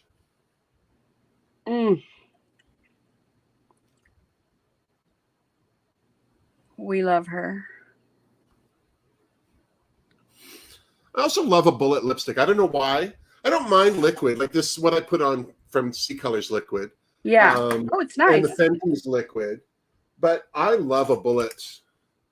I love a bullet lipstick. I just find bullet lipstick. I really like liquid lipstick myself, but I find bullet lipstick to be very, very comfortable. I think it's what I grew up with anyway. Like they didn't have liquid lipstick for ever. And I think when Jeffree Star first started, his whole thing was Kat Von D had taken him under her wing and took her to her labs, and the first thing he did was lipstick. But why was he so mean to her then? Why was he always so rude to her? It wasn't that he was mean to her, it's just that he started stabbing people in the back. He's such a... Like, she hooked him up with the guy that designed his logo, and then he never paid him. And you know what I mean? Like, it's like, well, Jesus Christ, no wonder people hate you, Don't be such a jerk. Be nice. Well, goodness. It just also, I don't know, like I wasn't in the room. Are these people high? Like, there's 100 different factors that can make a business or friendship succeed or fall. And I'm just going to say, I don't I don't think that Kat Von D or Jeffree Star have a lifestyle that allows for lateral thinking. Yeah. You know what I mean? I mean, I do. I can just see them, you know. I don't want to come off like I'm better than anyone else, but I can just see, you know, you have too many drinks, you smoke too much weed, and all of a sudden, a nice quiet evening, people are screaming at each other for some stupid reason. Well, the thing that really bothers me about Jeffree Star is that he has that yak ranch, and he's posting photos of how cute the yaks are, and he butchers them and sells their meat. You know, I find that so disgusting. yeah, well, it's funny, when I first saw Jeffree Star, it was when he had all that short pink hair. Oh, yeah. And I just knew him as that annoying person nobody liked. That, you know, because he's constantly, he's just constantly, he was like, just because you have a makeup company doesn't mean every other makeup company sucks. Of course not. You know, even if you do have even if technically, product-wise, you have the best product, going around and telling other people they suck is not the way to. Nobody cares how good your product is if you're an asshole about it. Do you know what I mean? Yep. It's like, come on, make an effort. I'm excited to put this hair on because I teased it and it didn't get pissed off. Let's see it, woman. Hold on, I have to take out my styling skewers. There's this great guy on YouTube, Yuri Eco. I can't think of his name. It's awful. I look it up every time I watch one of his videos, and I can't remember. Is he Russian by chance? No, he's Asian. I don't know if he's Chinese, Japanese. I don't know where he's from. Okay. But he started doing hairstyling in the theater, in Asian theater, like kabuki wigs and things like that, and then went into fashion and started doing looks for runways in Paris and Milan and all of that, and then got to New York, where he was a huge hair person in fashion in New York. Like, if he wasn't doing your hair, your runway was going to suck. And so he does these YouTube videos. There's no talking. You don't hear him. He doesn't do anything. All he does is he'll take a wig, and it's a heat-resistant wig. So he takes a curling iron and curls it as opposed to setting it in curlers. Yes. And then he just, all on fast speed. You don't even see him spraying hairspray because it's just going so quickly. Yeah. But he'll style up a wig, either like some of the videos are creating a drag look with one wig, Hollywood waves. And it's like watching a pimple popper video. It's just music and him doing his job, no talking, and away you go.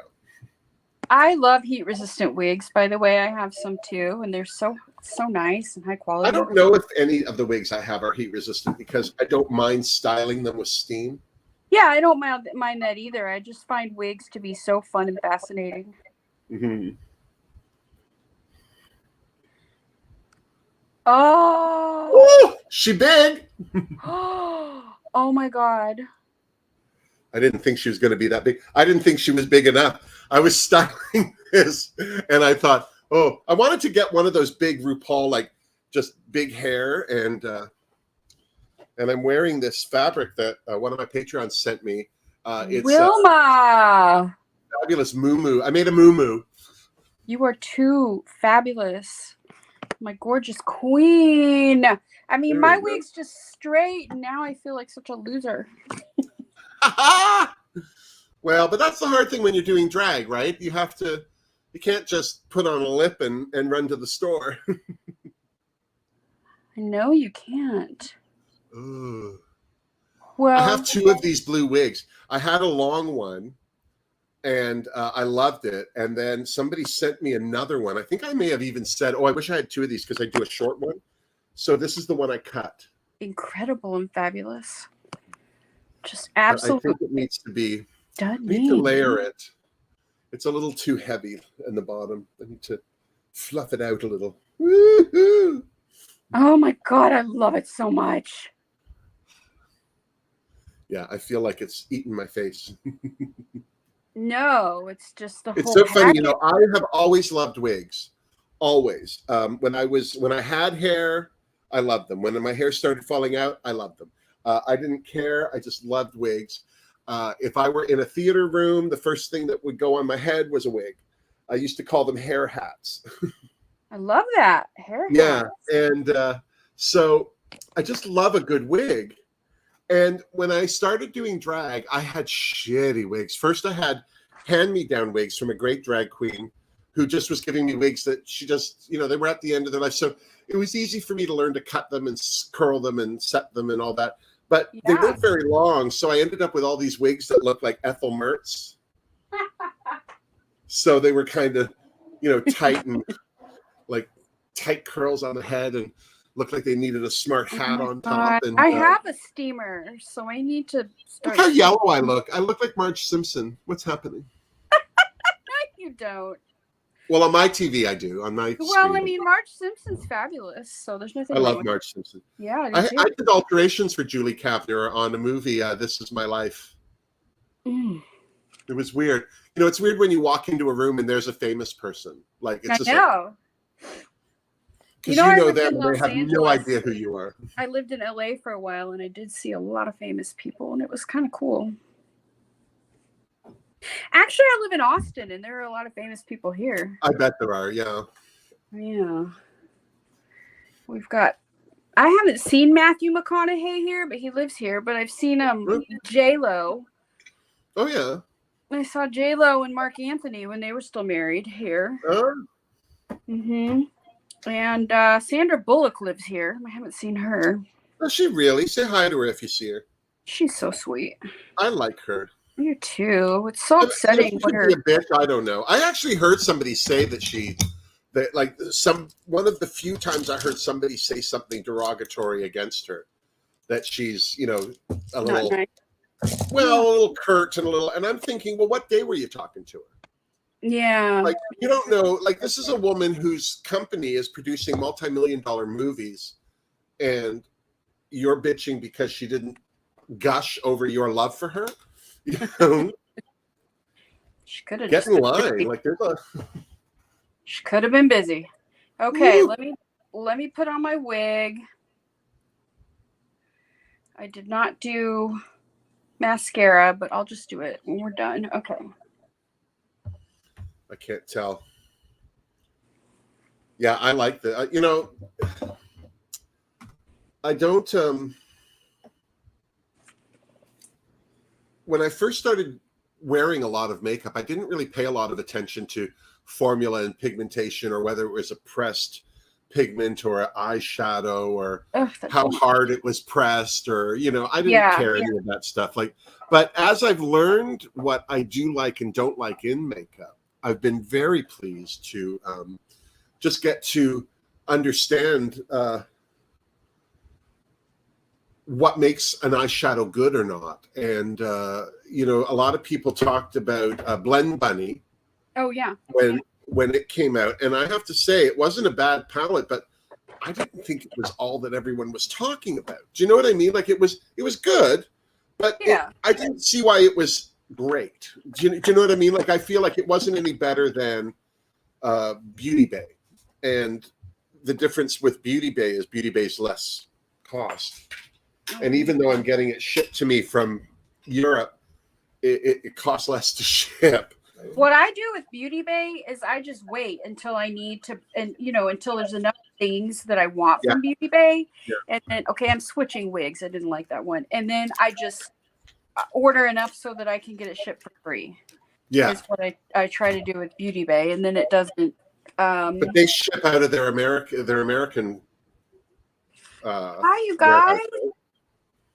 Hi, Jenny. Lady Jenny. Yeah, so I don't know because I haven't tried the Blend Bunny palettes, but I am very good friends with the owner. And Yeah. she is a very kind human being. Well, So I have three. I have Blend, Yeah. Surge, and Primal. okay. And I don't have a problem with any of them. Yeah. But I would put any of your palettes up against them.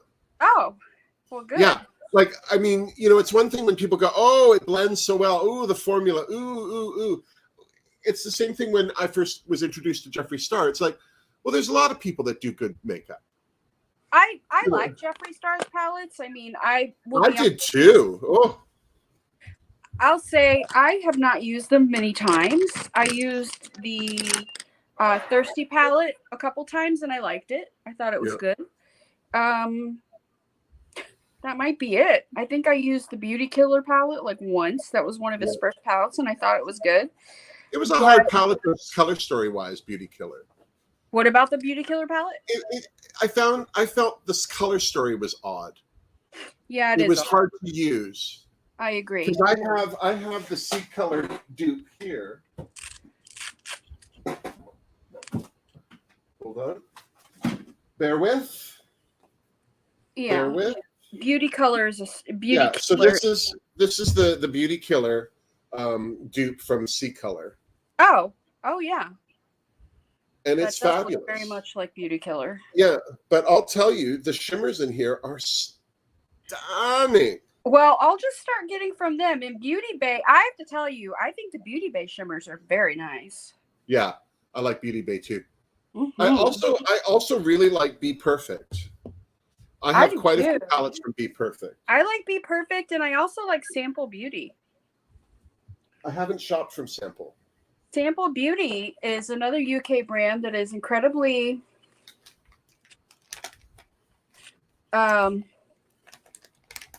thank you so much for saying that my brand you like better than Jeffree Star. I mean, I just think that there are a lot of indie brands out there that are doing a good job, that are not problematic, that have decent owners. Okay, my wig is not as fabulous as yours. Okay, but well, how could it be? True, spoken like a true queen. All right. But, Lady Jenny's here. I just want to. I just saw Chloe saying hi. Leon, I would say thank you, but I don't know who you're talking to. Lady Jenny. She's from Britain. There's so many of these British upstarts. I agree that indie brands are bringing it. Oh, yeah. Thank you, Leon. Thank you, baby. All Gourmand. Even the setting powder is Gourmand. Oh, there's something. I don't have your setting powder. I don't have any more in stock. I have to make more. That's why I didn't buy it. That's why I didn't buy it. I have to make more, darling. To be honest with you, I have one left, but I hoarded it for myself. Oh, no, so you should. What's the point? Oh, let me see. Sideways? Oh, that's a good size. See, that's the thing that kind of scared me in buying it, because sometimes you buy stuff and then it comes to, even though you read the ounces, and then it comes to your house and it's like, well, I pooped more than that. You know what I mean? Yes. Like, what's going on? Yes, I do know. So, I'm not sure I like this wig anymore. Well, while we're still chatting, I'm just going to put on some mascara. Do it. If you don't mind. I love this Seychelles glitter on my lids. Jesus. Oh, so gorgeous. Oh my God. And I made these lashes. I like to make them spiky. Yeah, so that you can see the glitter through them. You know, if I use like a 301 lash, it's just like a whole wall of eyelash, you know. So can you tell me about now I'm going to ask you the questions. Oh my God. All right. I'm a shy girl. Can you tell me about how does your Patreon group work? Like, I know Daniela's group is on Telegram. I'm going to do my group also on Telegram, and I'm going to give everyone access to the launches ahead of time. And I'll give everyone in your group access to the launches ahead of time as well. Lovely.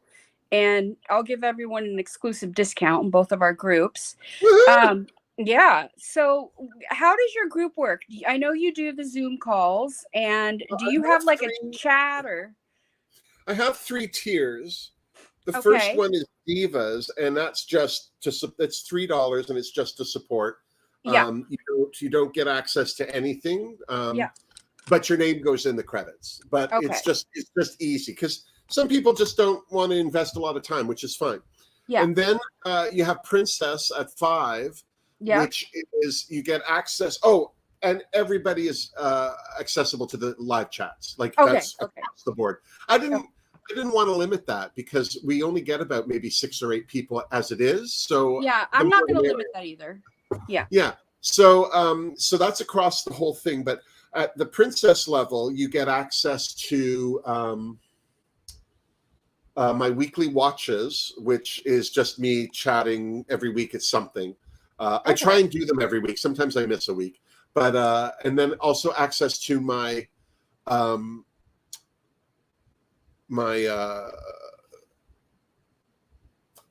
the chats, the weekly watches. Oh, and then I have content just for Patreon. I'm trying to do that more now. Like I'm trying to do shots of me putting makeup on, like getting ready to do one of my videos. But I try and condense it down to 5 minutes, like not without speeding it up. It's just cutting from, so I'm hoping to do more of those. Yeah.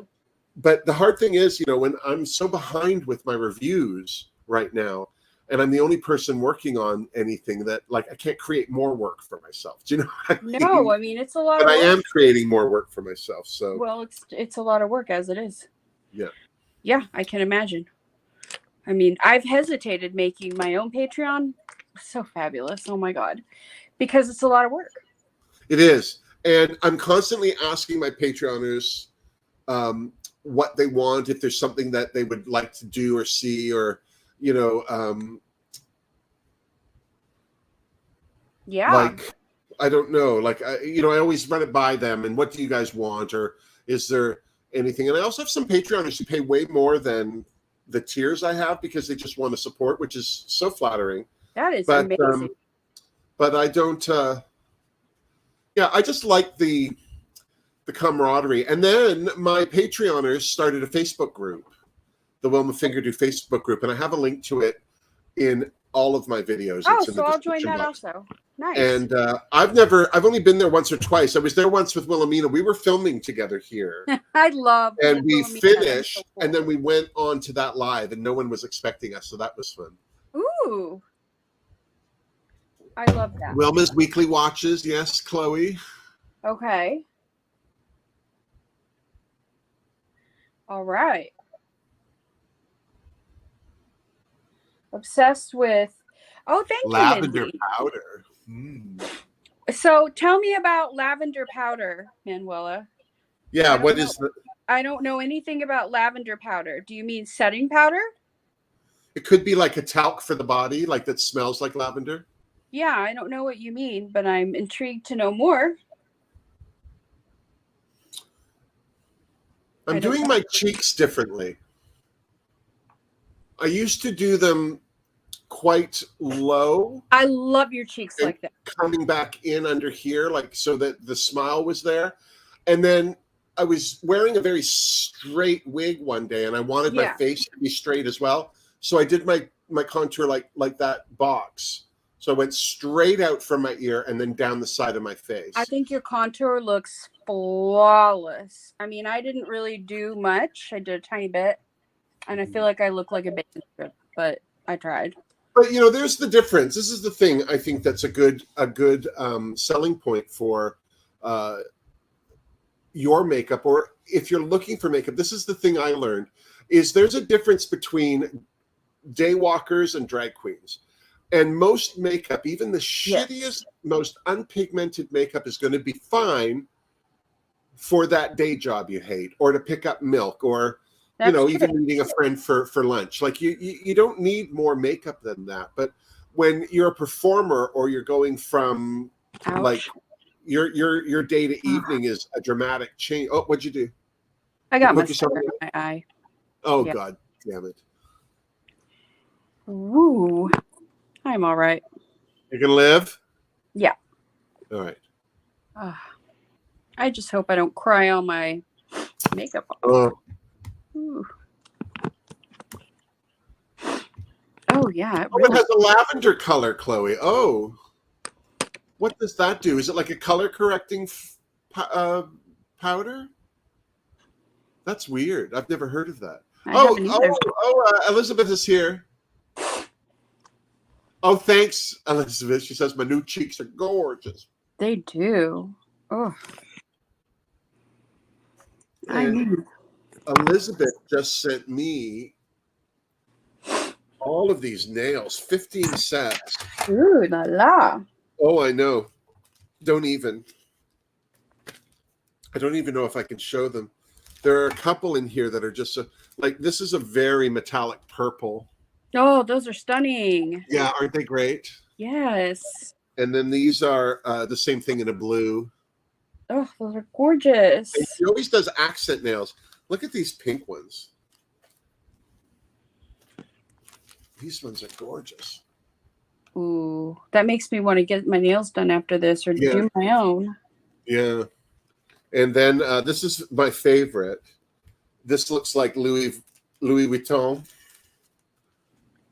Oh yeah, those are. It isn't meant to. It's all just flowers, but it reminds me of that Louis Vuitton. Too. So cute. And Hi, then Elizabeth. Elizabeth did. I don't have them right here in front of me. Elizabeth did a set of nails with donuts on them. I love that. To match the donut fascinator you sent me. So that's going to be an outfit. In the words of Juno Birch, that's happening. Also, I'm going to be doing a look. I'm going to get done up as Juno Birch because I have her palette from the Trixie Cosmetics. And how do you like that palette?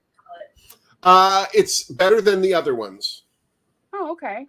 Yeah, like the pigmentation on some of this is I don't know if you can see it. That's the orange. There's a purple. I just find with Trixie stuff, yeah, like these swatched really well. Oh, sorry. These swatched really well, the purple and the orange. Oh, yeah, those are pretty. On other palettes, I find with her, the pigment isn't good. Like, I don't understand why Trixie Mattel, a queen who does such a black eyeshadow on her eye, can't create a black eyeshadow. Like, look at how weak that black is. Oh yeah, mine. You know what I mean? My black eyeshadow is heartbreaker. Very, very black.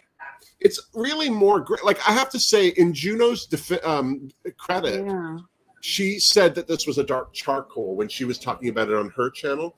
So I think she felt the same. You look at it in the pan and it looks kind of like slate brown. Yeah, it doesn't look black. It does look more charcoal. And that's a big problem with Trixie's palettes in general, like her Bottle Blonde. Oh, terrible. I have her Planet Gay. That's all right. It's not great. But again, it's very chalky. It's hard to blend. And I just expect better makeup from a drag queen. But I have to remember she's selling this to teenage girls. Oh. But I am going to do a Juno Birch look with this. That's not my and use the blues and that to set everything. So that'll be I fun. had told Daniela that I don't buy makeup from other brands anymore, that I just use my brand. And she was like, well, how are you going to know who you're competing with? Yeah. And I said, well, that's true. So I need to go out there and you have to at least, especially anything new. You know what I mean? If somebody's doing something. Well, I will say that there is an indie brand out there called B Bella. I think B Bell. What is it called? I gotta look them up. But they just made it's a smaller indie brand. They have around like maybe 17,000 followers on Instagram, and they just made a beautiful highlighter palette, and I bought it.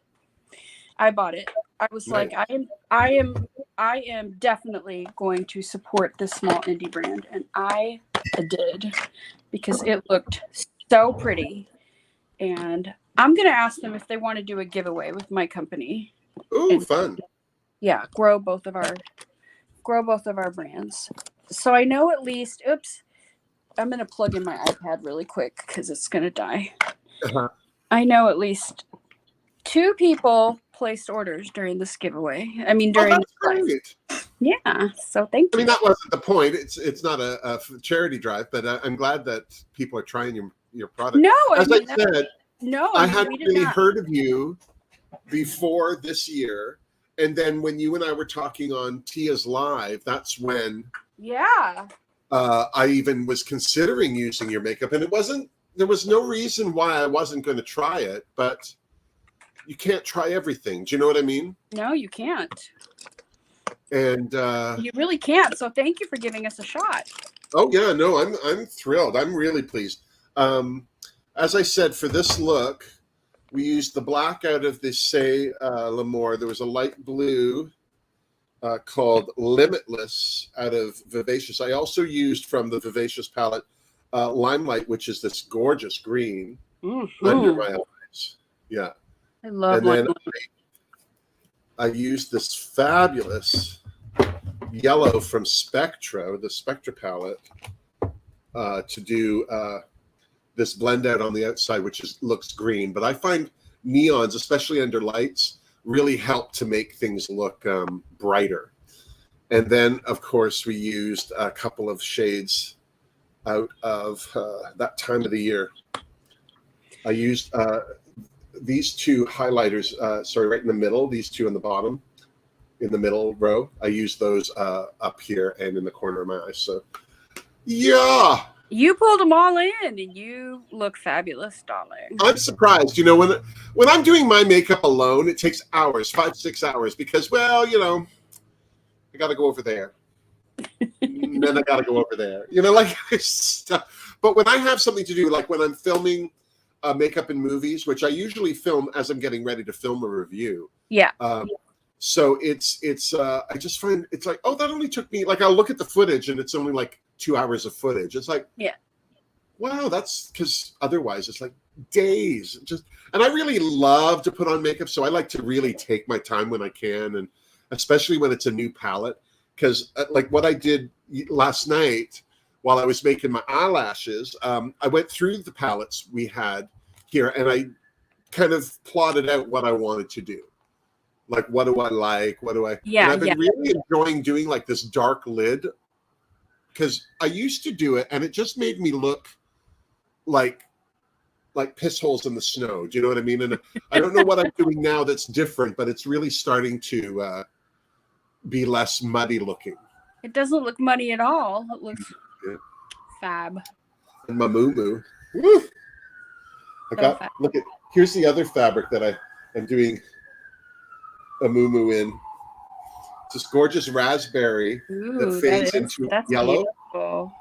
Isn't that stunning? Yes. Yeah, we're making that one next. I love it. I've been trying to make stuff, and I just, you know, it's so hard, I think, because, you know, when you're making a company, like, the thing that you've got going for you is you don't have to actually mill the powders and press them yourself. Oh my God, I couldn't do it. But I feel like with what I do here, like, it's all, if I don't do it, it doesn't happen. And so I'm often like Sophie's choicing, oh, do I want to do this or do I want to go to bed? Or, you know, and I feel like go to bed. Yeah. It was so hard with the ethereal palette because I did a video of every color outside. You were really good at promoting that. And a lot of the days I was like, you know, I don't feel like doing this, but it was like, get your ass up and do it, you know, go do it. Have you been noticing since you've opened growth in your company? Is it cyclical, or have you been do you find like you're starting to go on an up curve to currently I would say currently it's exponential. I mean, it was very slow for a while, and it was very, I mean, the thing is I do not have the background that somebody like Blend Bunny has. I do not have I did not have an Instagram account personally before I started my business. So my business Instagram account came first. So I had no following as a creator, you know what I mean? Where somebody like Maggie, Blend Bunny, was a large creator already. So like she already had a platform to jump from. So me, I basically started from zero. So it was very slow at the beginning. And it's like, well, how are you gonna convince people to get anything from you. So at the beginning it was hard, but things slowly started to pick up. And now, I mean, and especially with the ethereal palette and even with the radioactive palette, which is another all multi-chrome palette, it has been, and it started with the That Time of Year palette, and then it continued on with the Say L'Amour palette. It has really, really grown fast. So I would say right now, for me, I mean, I try not to compare myself to other brands because there's just no sense in doing that. It doesn't make sense, and while you may be experiencing hard times, your hard time is what somebody else is wishing for. So it's just been very, very, the growth has been, I would say it's growing really fast right now. And I'm very grateful for that. Once my husband gets here, hopefully he'll be able to help. Yeah. I mean, he wants to help, and I don't know what all he can help with, but he can definitely help with shipping orders. So, that part will be. Every little bit helps, right? Every little bit helps. And Mindy asked, when do I plan on having sneak peeks of the inside of the Halloween palette? Well, so the Halloween palette's supposed to be delivered. I showed the outside. I don't know if you saw the outside, Mindy. I'm not going to show it anywhere else but here. Like, I'm not planning on showing it to anyone else outside of today. But I am supposed to have them on September 17th. So I already have the tracking, but right now they are in the middle of the ocean somewhere. So I am waiting for the tracking to start tracking. Once I can actually see that they are going to arrive within like a week, I will start. Oh, yay. I'm glad you like the outside. Once I can see that they're going to be delivered and I know when I'm going to have them, I will start showing the inside of the palette, because then I can make a launch date. Then I can say for sure, okay, here's when it's going to be launched. Here's what we're going to do. And then I can open up the pre-order to my Patreons. I will start my Patreon probably tomorrow, to Wilma's Patreons, and then possibly, I probably won't open it up to all the sausages because that might overwhelm me, but I can open it up to the other groups I'm in, the other, like, I think I can manage with Wilma because I know she'll help me. Like, I know that you would. Oh yeah, if you have any questions about Patreon too, you can always message me or email me.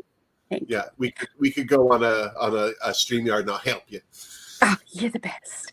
It's so funny. I don't think that I do very well as far as Patreon and YouTube and all that, but I'm always so flattered when people ask me, "Oh, hey, I want to know, what do you think about? How can I?"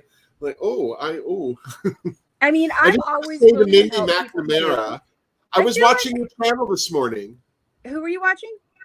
Mindy McNamara, Lost in Pigment. It's the Lost in Pigment part that I don't even remember what it was that I was watching. She was reviewing something, but it was the Lost in Pigment that caught my eye. I was just on your channel. And Lady Jenny says that the cops are after me. Well, when are they not, Lady Jenny? I ask you, seriously. So, yeah. So hopefully Can I ask you? I just want to ask you. So you don't have a background in makeup per se? I have business degrees. My background is in business. Yes, so I have a bachelor's not specifically degree. Makeup. Nope. My bachelor's degree is in business and my master's degree is also in business. I just like makeup. So so that was the impetus, was just you really like it and let's have a company. Well, and it was, let me do something that I enjoy. And it's like, okay, do I start an animal rescue? Do I start a makeup company and support animal rescues? Wilma is an absolute angel. I agree. Or do I try to start a perfume company? Well, as it turns out, I have a French husband, so it would have been easier to start a perfume company than I thought it would have been. But I was not married to him when I started doing this. Yeah.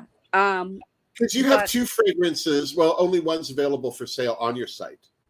Oh yeah, I need to get more up because I have more, and they're from France. Like you can't buy them in the United States except for. Yeah, I had another one, but it sold out. Yeah. Yeah, it was nice. What have you got planned other than the work you're doing with Daniela, Cosmic Peaches? What have you got planned for the future? Because I do notice, like on your website, like there's like say a brushes tab, but there's no product for sale. So I had blushes and they sold out. Yeah, so, no, I absolutely. That's what I figured, but it's like, when are you going to get new brushes? I used one of my blushes today, actually. Nice. So I am working on curating new blushes. Oh, nice. I was thinking of doing a contour. Yes, Mindy, that would be amazing. I am thinking of doing a contour palette also. I don't know if people would buy a contour palette. You know what I mean? But I'm thinking of doing a contour palette. I had liquid lipsticks and they also sold out. So I'm considering doing liquid lipsticks. The thing is I like to test everything before I put it to market. So you know, I got to get this stuff. I need to test it. I liked the blushes that I had, but I need to get some new blushes. Yeah, you know, I used to. I don't know what's weird for me. I have become a blush whore, but I won't buy a single blush. I won't buy like a single. Do you like palettes?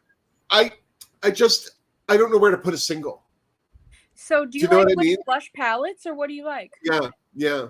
Okay, I had a blush palette before and it did pretty well. I had a couple blush palettes and they did well. Yeah, I like a palette. Also, I also like it when the palette is like a family, like so it's lighter to darker within the same tone. Like pink or red or. Yeah, like I don't like it to go from peach to pink. Do you know what I mean? Like, but I like it when there's a deeper tone.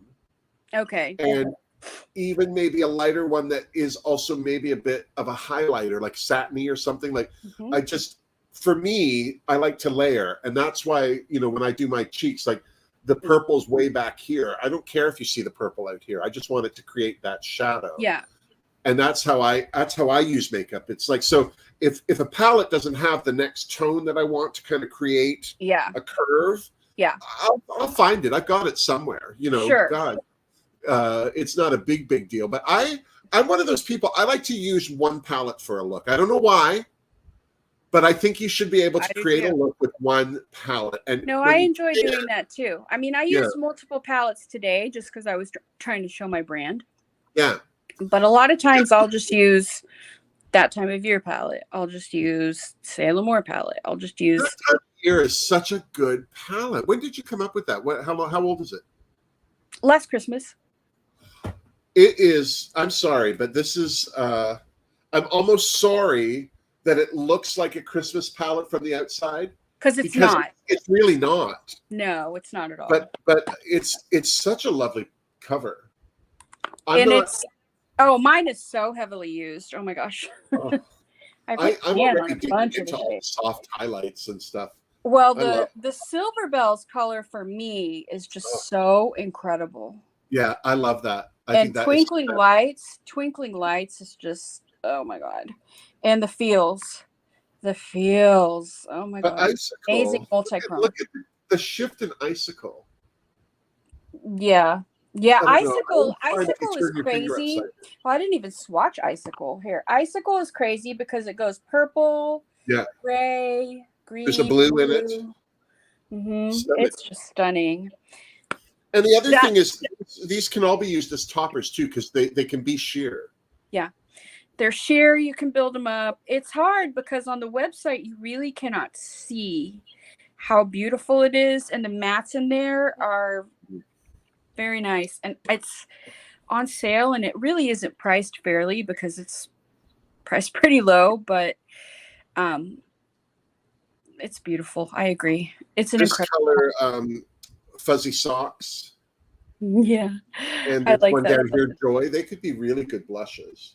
Yes, I've used Joy blush before. Yeah. It's really good. And these greens, I'm sorry, but that is the best Kelly green. It's a really good green. Ever. ever. I mean, there's something similar in Evergreen. Judy's place, but it's too blue. This is green. That's sitting right in the middle of yellow and blue. It's a true stunning. green. Yeah. And then this lighter one next to it, gorgeous. And I actually, thank you. And I actually did a look with the shade Frostbite right here. Oh yeah, I love that. I used All that I today. did was use Frostbite, and then I put, I think I put Icicle on my lid on top of it, and that was it. Just those two shades, and it came out so cute. Yeah, it's just that's so the thing easy. with a palette like that, where because there's depth in it and there's a lightness and the shimmers, like I would want something darker as a drag queen. Yeah. But you can blend this red and this brown and get a darker color, or this brown and that purple. You can. And get a darker color. Like it's not outside this palette's realm. But I found like I just used the kimchi one, and it's a companion palette. It really, there's a lot of shimmers. It wants to be played with other things, and that's fine too. Yeah. But yeah, I mean, this palette here, this was a challenge for me, and I wish I had the look so I could show it to you. But I did a couple, and I just could not get my head around the pink and the black and the red. And so what actually ended up happening, because I have been watching Make Me Up Mrs. so long that I start with the darks like she does and blend out. Oh yeah. But sometimes you have to start with the lights. And with a pink look, I feel like if you start with the black, the whole thing is going to be black. And so I remember changing it, and I started with the red into the pink, and then I went back in before I cut my lid and put some dark in, and then after I cut my lid, I went with a pencil brush and kind of gave it a black line and smoked it out a little. So it gave that look, but that black is so good, you have to watch out or it just takes over. It is so dark, so pigmented. You really have to use it with a light hand. Yeah. You have to really, I agree. You have to watch out with that black because it's insane. Oh, my phone ran out of juice. Does your phone run out of juice on you all the time? Yes. I've had it plugged in for almost I never run out of juice. I'm always by a plug. I plug it off overnight. Sometimes I'll notice it's getting low. I'll plug it in. And I just was thinking, it's been a quiet afternoon. My phone was died. Oh, that's why. It's so rare. Oh, I'm live on my phone, so I have had it plugged in the whole time. I just No, it hasn't been quiet at all, has it? I don't know now. I'm afraid. Oh, that's your favorite black, Mindy, is the Salemore black. It's a really good black. It really is. It really, really is. It is the best black. One of the things that I've been noticing with other palettes, like Be Perfect has the Carnival Pro. They're re-releasing it with some changes. Or I don't know. But the thing, when people started putting face palettes into eyeshadow palettes, like so a little highlighter, a little, whatever, blush. Yeah. I wasn't against that. Like the first one that I saw like that was the Vivian's, the drag queen, the Vivian's palette for Perfect, but it's been done before.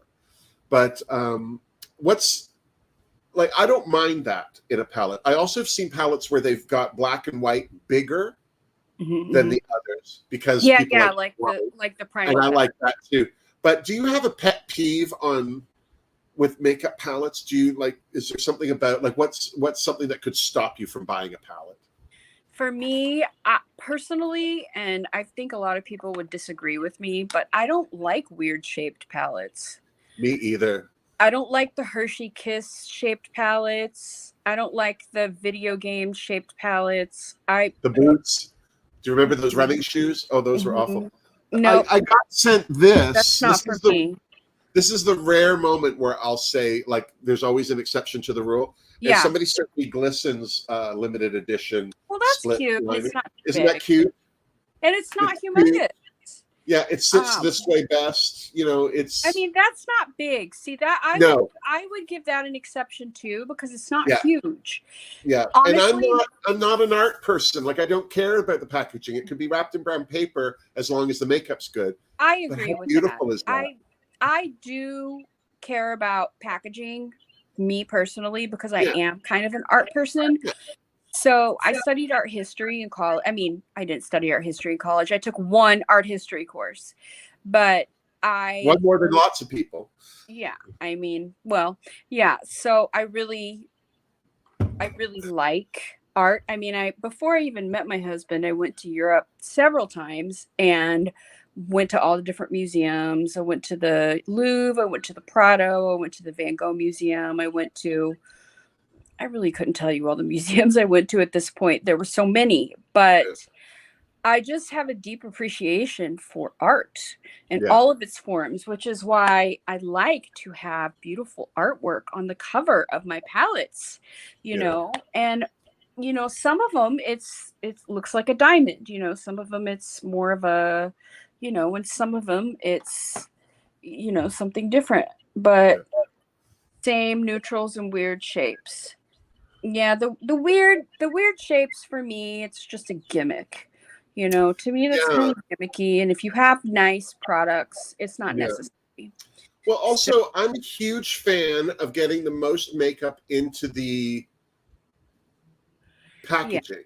And when I see like a whole inch of space where 2 pans could have gone, or a weird layout, or shape pans that are weird, like they're just weird. Like I know when I see a Norvina palette, like those squares are the same size in all of the palettes. Yeah. You know what you're getting. That's it. I like that. I like that. Yeah, I like that I a do lot. too. And yet then Norvina did those great little, I have the number 3 and the number 6, the orange one with the butterflies on it. That was sent to me by a fabulous Patreoner, and it is gorgeous. Yeah. As good as that expensive palette is, it doesn't have any depth in it. And then the purple one with the spaceship on it, I have too, gorgeous. Lots of depth. So, sometimes you get it, sometimes you don't. And I like those ones too. And so I guess that's my only real pet peeve. I mean, I like glitter, I like mattes, I like neutrals, I like colors. So we'll be getting squares and rectangles from you, none of these weird little. Well, and so here's the thing. Here's the thing. I'm going through a rebrand, although I haven't announced it. But I mean, I think it's obvious to some people. And it started with this palette here. It started with the C'est L'Amour palette, and then it continued on with the Radioactive palette. And then I feel like this was the I don't know what you would call it. Kind of like the icing on the cake, the Ethereal palette. But I'm moving to all square pans. Oh, nice. Yep, we're moving to all square pans permanently. So the Halloween palette is all square pans. That was Daniela's idea. So Daniela was I like that. I do too. I think it's more aesthetically pleasing. And I did like a little survey, and the majority of people said they prefer square pans. So that is more pleasing to the eye. So we're going to square pans, and we are going to a more futuristic theme. So we kind of started with the Ethereal palette, and futuristic does not mean that I'm giving up my girly theme, or that, I mean, the Ethereal palette I consider to be futuristic but still on brand. So that's basically what I'm going for, and not that much is changing. It's just trying to be a little more cohesive. I consider these lipsticks to be in that genre with the packaging, and so I'm happy with what we're doing. And I mean, but you're also a young new company. I mean, there's bound to be lessons learned as you operate that lots, and will help fine tune what you want. It's hard to have a company. I mean, it's very, very difficult. I did not know when I started how difficult it would be. This is a pretty unforgiving industry. There are a lot of, people out there that get their feelings hurt, that don't like things that, not just that I do, but that brands do specifically. So, I do my best to do my best. If you're like me, I always worry about that one person that complained as opposed to the thousands. I always do too. I always do too. And there are always going to be people out there who are going to, who don't like small businesses or who want to hurt you and who don't want to support you. And that's just the way it's always going to be. But that's okay. I mean, there are plenty of people who aren't like that. So That's true. it doesn't matter. That's And, true. we just keep on keeping on. And I do try to be my best and do my best. So, yeah. So they're just saying that they don't like the weird shapes. So what about you? What do you not like? I hate odd shaped palettes. I also like, no offense, because I really like the company, but P. Louise with these drawers. F Oh, off. You need to F off P. Louise. no, I would not. If I ever met her, I would take that drawer out of there and slap her with it. Also, as much as I love this palette from P. Louise, this here is annoying. Fabulous, but at least with this P. Louise palette, the money shot, if I take this drawer out of the bottom, I can actually set it. Yeah, that's less annoying. That's easier. But if I could close it, then I'd be happier, and I can't. So, but I don't know. I think also this packaging that P. Louise does with the stuff that doesn't move because it all gets jammed in one corner. Stop it. If this is what's causing your palettes to be $80, stop it. It has nothing to do with the makeup. Here's the Beauty and the Breakup. I got this in the one of the budget boxes, so it was cheap, because I think it was less than $40 because I had all this other stuff in it. But P. Louise is a company I love, but they aren't perfect, and I don't like these bulky palettes or weird shit. Like even Angela Nyquist's Club Nebula palette, which is gorgeous. It's very thick. Do you know what I mean? And then when you open it, there's not that much makeup in it. Oh. Do you know what I mean? Like the shape, the size of it, it's like, what's happening there? I was wondering if I should make my palettes thicker. You know what I mean? Like this is not very thick. It's just a regular size, and then you kind of like know what you're getting. Like you open it up and you see what you're getting. But I don't think I'm going to, because what's the point? No, I wouldn't. You don't need them to be heavier. You don't need them to like Juvia's. Like if you notice, Juvia's palettes are the boxes are a little bit thicker, and the palettes are an eensy-weensy bit like thicker. And I don't know why they do that. You know what I mean? They don't have mirrors, so I'm not sure. But I don't know. There's also the other side of it is that customer reaction. If somebody picks something up and they think it's cheap, they don't want it. That's true. And sometimes people pick something up and they go, oh, like when you pick up a Jeffree Star palette, you need to brace yourself. There's a bit of a, they're not light. Same with P. Louise, but people make great points. Like you can't put them in a makeup kit. They're too bulky and heavy. The Jeffree Star palettes are so big, you just can't put them anywhere. Like I've got to get rid of. The couple that I have left, I have to sell because they're so big. I have nowhere for them. I had his highlighter palette, which was fantastic. But your formula in your palette, I have to say, is the closest to the Jeffree Star one. Oh my God. I tried other highlighters, and because I started with Jeffree Star, like I had that whole icy one, like they were ridiculously reflective. And I've never had the same bang for the buck from anybody else until this one. That is a really nice thing to say. I actually have that highlighter on my cheeks right now. Yeah, me too. I love it. I use the only highlighter I don't use from this is this gorgeous cinnamony color. Mm-hmm. But I would use this to contour in my the nose. black. Yeah. Well, it's a bit shiny for contour. Like it's too reflective for me. I just used it anyway. But I would use that also on my lid. Like there's lots of reasons. Also, this is a great thing to just brush over, like say your clavicle or something if you're tanned. Yeah, you know actually, that's a good point. Yeah, just to highlight your tan, like that color. Absolutely. But I'm not a tanner, so I always, that's why I always end up using the darker neutrals in a palette for my eyebrows. Yeah. I guess you could also for that. kind of like highlight your jawline with it a little bit, maybe up here. I depotted my one Juvia's Jeffree Star palette. I'm gonna use the packaging as a jewelry box, so that's smart. Oh, that's a great idea, Chloe. Yeah. I just depotted a bunch of stuff. I've been going through my palettes and kind of getting rid of stuff that I don't use, except for like the colors that I do. So these squares here, these big squares, these 6 big squares are all from the Nikki Tutorials palette. Because as much as that palette sucked, every one of the shimmers in it was spectacular. That is so sad that it sucked. I have it because I got it for free with the Beauty Bay order. Like they were giving it away for free.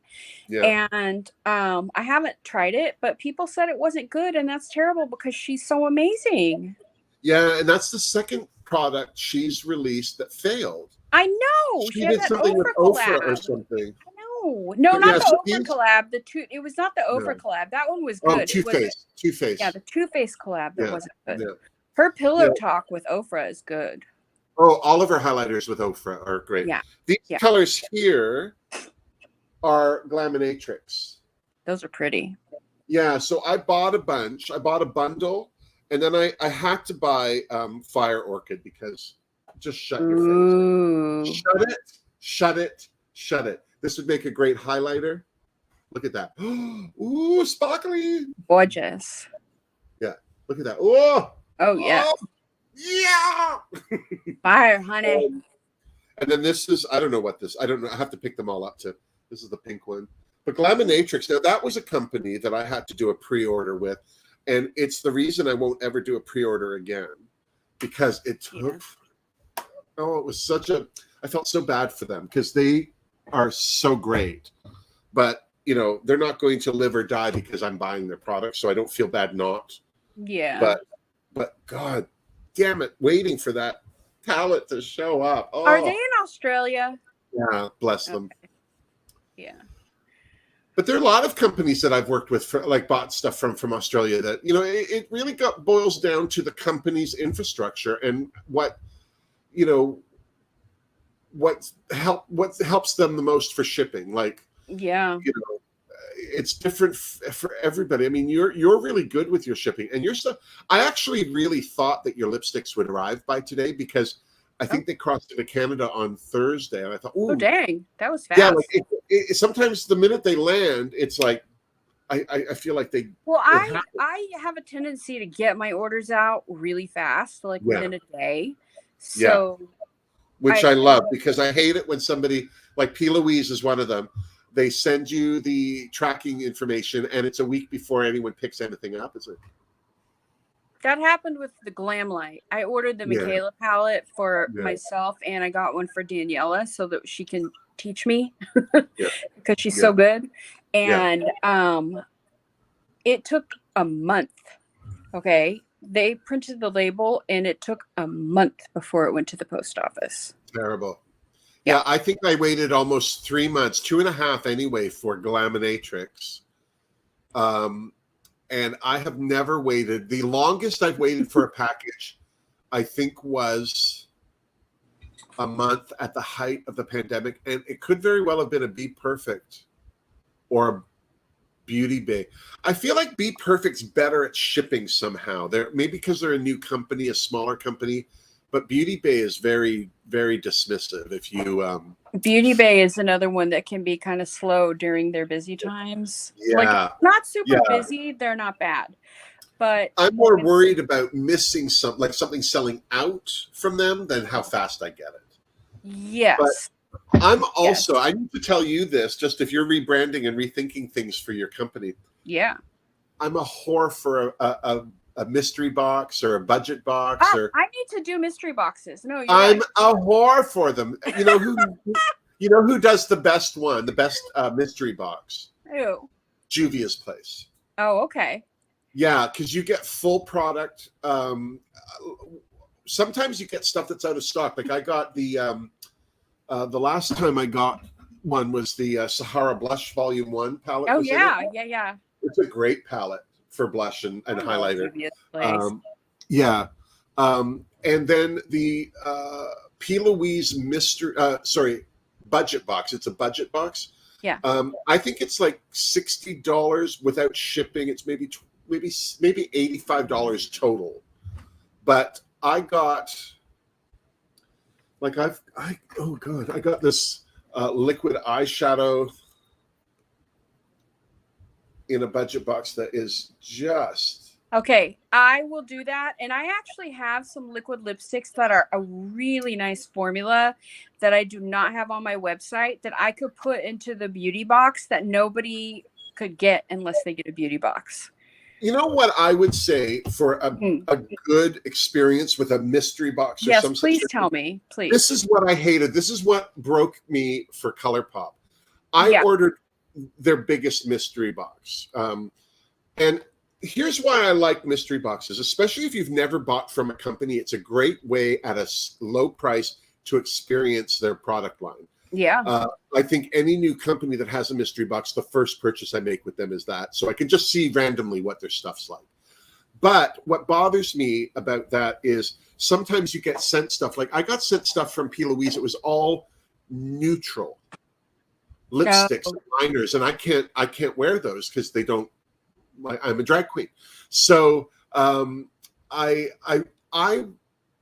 I know some people, like if you have a darker complexion or you need bolder colors or you want softer colors, like I find if there's a way to kind of like customize but fine tune it just for a complexion. Yeah. Or I can do that. Or a skin tone, because I just feel like what's the point in a mystery box if say like Juvia's Place sent me I bought a mystery box from them. And in one of them, there was some great stuff, but one of the things was a black lipstick, a liquid lipstick, which is fantastic to have. I would not. I don't wear it. You know what I mean? Like, would I have rather have tried, like this was something I got from Juvia's Place, a red that is, it's C'est La Vie. This is one of the best reds. I mean, it's a blue red. You can't miss it. Yeah, it's spectacular. But I bought this color. I didn't get this in a mystery box. I got a black one, and then I got sent this one from Be Perfect. And look at that neutral. Like, who wants lips that color? You look dead. Do you know Daniela? what I mean? But she puts a great liner. Like what I do with this is I put a great liner like yours because it blends easily, and then I brush it into that neutral, and that's when people go, "What are you wearing?" That's gorgeous. That's what I do too. I put on some sort of like orchidy or red liner, and then I brush it in. But I could do like 2 mystery boxes, one with a colorful lip and one with a one like with maybe a theme. It doesn't need to necessarily be the same stuff in every mystery box, but as long as you end up with a ginger, not getting things that are too maybe pink for them that don't work on their skin, or, you know what I mean, or something like that. That's the only thing. I've had a few mystery boxes or such that it's like, well, that's lovely and it's a nice product, but I can't use it. Well, I got a couple of the Jeffree Star mystery boxes, and they would always send me. I never got one. Yeah. They would always from Beautylish, and they would send me like green lipstick from Jeffree Star, and like, I just couldn't buy them again because they would just send me just things that were unusable. Yeah.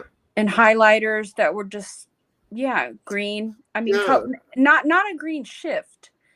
Colors that I would never I would never ever use. Yeah, I thought with Jeffree Star there seemed to be a point where he was just making stuff because no one had, not because anyone wanted it. Beautylish does a light to medium box, medium to dark. Yeah.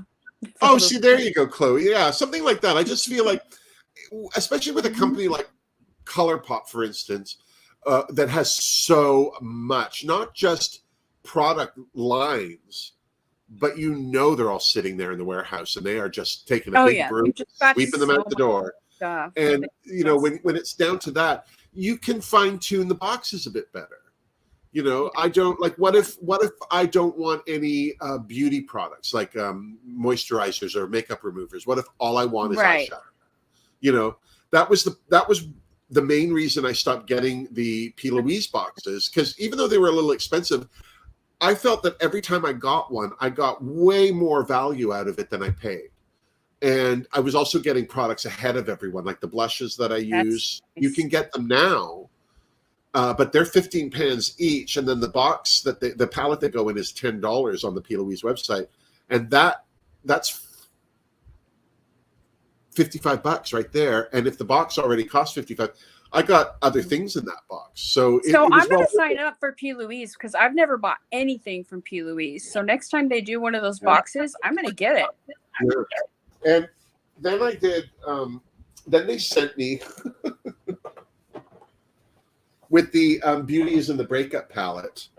They sent me this, and I still don't know what it is because I can't tell. Oh, it's body wash, but it's shimmer body wash. And it's called Regret Remover. Oh, that's kind of cool. And the way it looks to me for Canada, it looks like laundry detergent. Yeah, it looks like that to me too. But it doesn't even smell like. The nice thing about it is it's got a slight clean smell to it, but nothing fragranced or weird. And it's supposed to be a shimmer wash, which makes me think that there must be a glitter in it. I mean, I just stuck my finger in it, but I don't that's see interesting. it. Yeah, but anyway, I don't want this. They spent their money shipping it to me, and now I have to look at it. And do you know what I mean? Like, that's the kind of thing. Like, if I could say, no, I'm a drag queen. None of the beauty products you send me are going to help me. Yeah, I wouldn't want that either. I might toss it. I don't know what I'd do with it. So for me, that I just got a lot of that kind of thing. Mind you, this P. Louise Skin is their remover balm, and I can't get over how little you need, because that's a tiny little jar. That's their full size. It's very little. But it comes with this tiny little spoon. I love the little spatulas they give you. Just put it on little bits, dab, dab, dab. And so cute. I am so impressed. I've taken off 5 or 6 faces with it, and I'm just getting down to the bottom. Look at that. Yeah. But it's, I mean, would I buy it? No, because I use micellar water and soap. I do too. But I don't regret using that. They sent me also something. It's something like you rub it onto the skin, and then and it comes with muslin claws, like little squares of muslin. Yeah. And you hit it in hot water, and then you put it on your face for like 30 seconds. Just let the steam, and whatever this is, it's supposed to help with the texture on your skin. And I don't care. I put on so much makeup, you can't see my skin anymore. Do you know what I mean? Same here.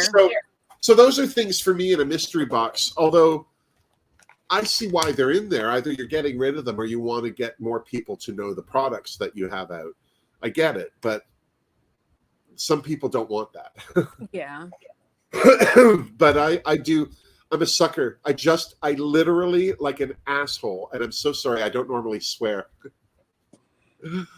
But I just bought a Be Perfect mystery box because I don't think I've ever seen them have one before. And why not? Do you just get it on their website? Yeah. Yeah, I've never gotten one from them it's either. Usually in like a part of the, if you search mystery box or box, it'll come up. Yeah. But here's the thing. That said, I will never buy an advent calendar. No, I don't get those either, honestly. A makeup advent calendar, because they've got unnecessary things in them too. Unless it's got no candy. To one, but I won't buy one. A candy advent calendar I might get. Oh, that's different. That's how Jesus intended you to celebrate the holidays. Yes. But yeah, makeup advent calendars, they're never. they're never as good as you want. And then some companies do them and you're like, ooh. And then you watch the unboxing videos full of your FOMO.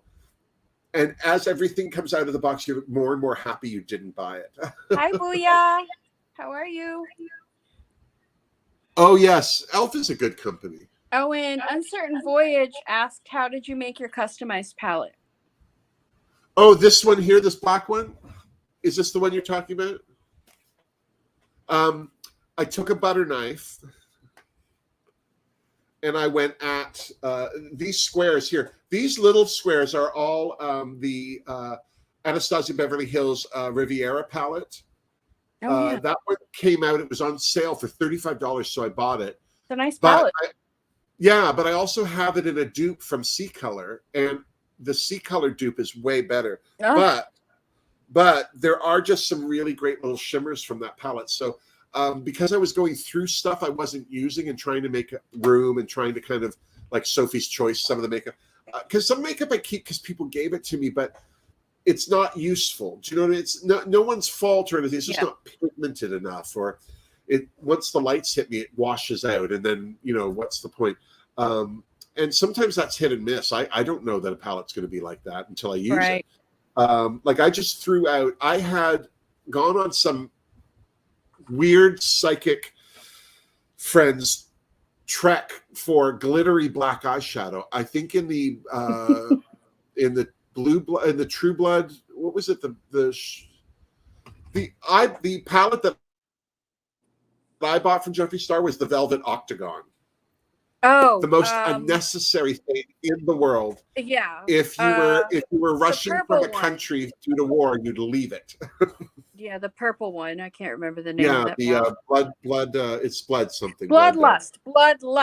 Yeah. Thank you. Who said that? You did. But that one had a gorgeous black in it that had this purple shimmer. Aww. Stunning. But I realize now as a drag queen, I was setting my eyeshadow with that black, with the silver or gold shimmer in it. Oh, and on camera, it just makes everything look gray. Like you don't see it as a glitter. You see it as a gray. So I realized, no need keeping those, threw them out. But also it's where you put that shimmer. Like I like to try and put it on the lid where you see the glitter.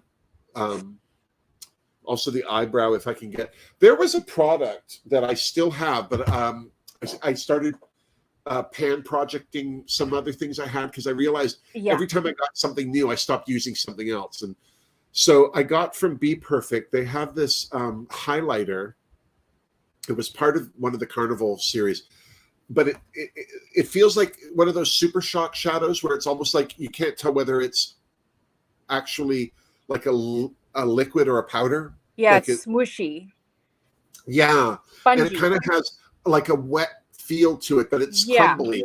Yeah. And they have one of their highlighters, and when you put it on, it actually has glitter in it that sparkles, which is perfect for drag queen. And I used to just put like just the littlest bit up here and then in the corner of my eye. And I still have it, but I started getting other things. And I thought I need to go through these other things before, I get too crazy. And that's why like things like You're Bold and Brilliant, like when I find something that I like, that's when I'm like, okay, there we go. I want to just get to a point where I just have like, these are my go-tos. Well, yay. These are the standbys. Fortunately, I still have enough Bold and Brilliants in stock. You know what I mean? Like the Saint Lamour palette, I don't have very many left. Bold and Brilliant's on sale, right? No, I didn't put Bold and Brilliant on sale. But do you want me to put it on sale for you? No, don't put it on sale. It's how much is it? $26. See, that's a great price for a highlighter palette. And look at the size of the pans. That's the other thing. The size of the pans, that's huge. And they're embossed with little diamonds. Yeah, diamonds and trees. But yeah. Three of my palettes are embossed. That time of year, Saint Lamour and Bold and Brilliant are all embossed. My Saint Lamour palette right here, you can't see the embossings because I've gone through them. Me too. I have one or two, like this pink. Still, you can still see the diamond in it. Yeah. And then there's the G up here still. You can still see that one. Oh, the Eiffel Tower in this one. Yeah. Yeah, but By everything that else. time of year, palette is absolutely pummeled. I mean, you can't see anything on that one anymore. I love that palette. I have to tell you, I am so surprised at how much I love this. It's not that I didn't think I would, but so many of the colors in here are so much better than colors that I have in other, like even with the green palette from P. Louise, I was buying it because A, it was P. Louise, and B, it was green. It was happening. I wasn't judging. I even got the Stackums, the 2 Stackums, because it was a bundle that was cheaper than the palette on its own. So, none of the shades, the thing that amazes me, none of the shades are doubles at all. And this is something I wanted to ask you earlier. When you come up with a formula for a black, like you have in the C'est l'Amour, why don't you use that same black, even if it's the same name in other? Why is there always got to be a new black or a new? What's there the doesn't difference? always have to be a new black. That's the first time that blacks appeared in a palette. Yeah. So but I just wondered, is that has anybody done a palette where like Anastasia Beverly Hills, the black is so good, everyone's talking about it, so that just becomes the black they put in their palettes when they use black? Yes, but the reason why that black is different than the black, let's say, in the Spectra palette is because I moved to a new manufacturer. So in the Spectra palette, I worked with a manufacturer who manufactures what I consider to be very nice shimmers. But they required me to make Gourmande Girls, Wilma's Willowy Green, and Wilma's Afternoon of a Fawn Beige. Yes. Aw, I'm excited for your birthday. Booyah. And I'm sorry you've been low. I have been too. I have been going through some hard times lately. But I have to say, you know what? It just seems like this is like a global hump that we're all trying to haul our butts over.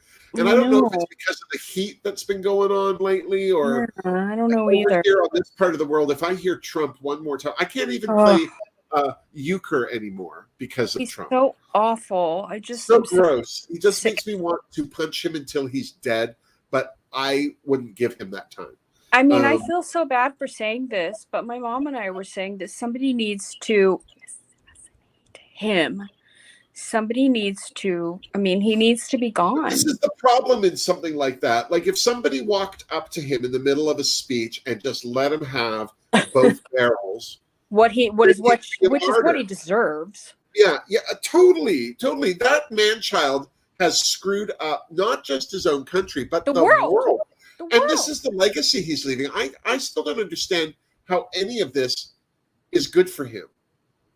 Like, unless you have to have a dealing with Trump, there's not one person in the world who doesn't think he's an idiot.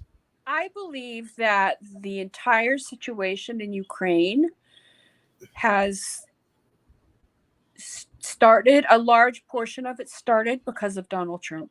Oh, yeah, absolutely. Mm-hmm.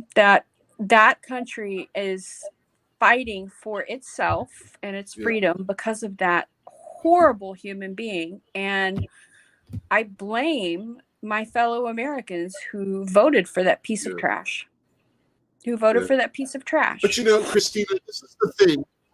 When they voted for him, I'm one of those people who watched it without being invested too much one way or the other. But I was in agreement with the world. Oh, he's not going to win. But I also was having a conversation with some people before the election happened. Yeah. And I said, there's so many white people who've become disenfranchised because of the right thing, which is, making jobs available to whoever's qualified, regardless of their color or sex. And, what started this for me was the TV show Glee. Oh. I really enjoyed that show. It was fun. And then all of a sudden, one season, it just became the gayest thing on TV. And I, as a gay person, was like, it's a lot of gay happening right there.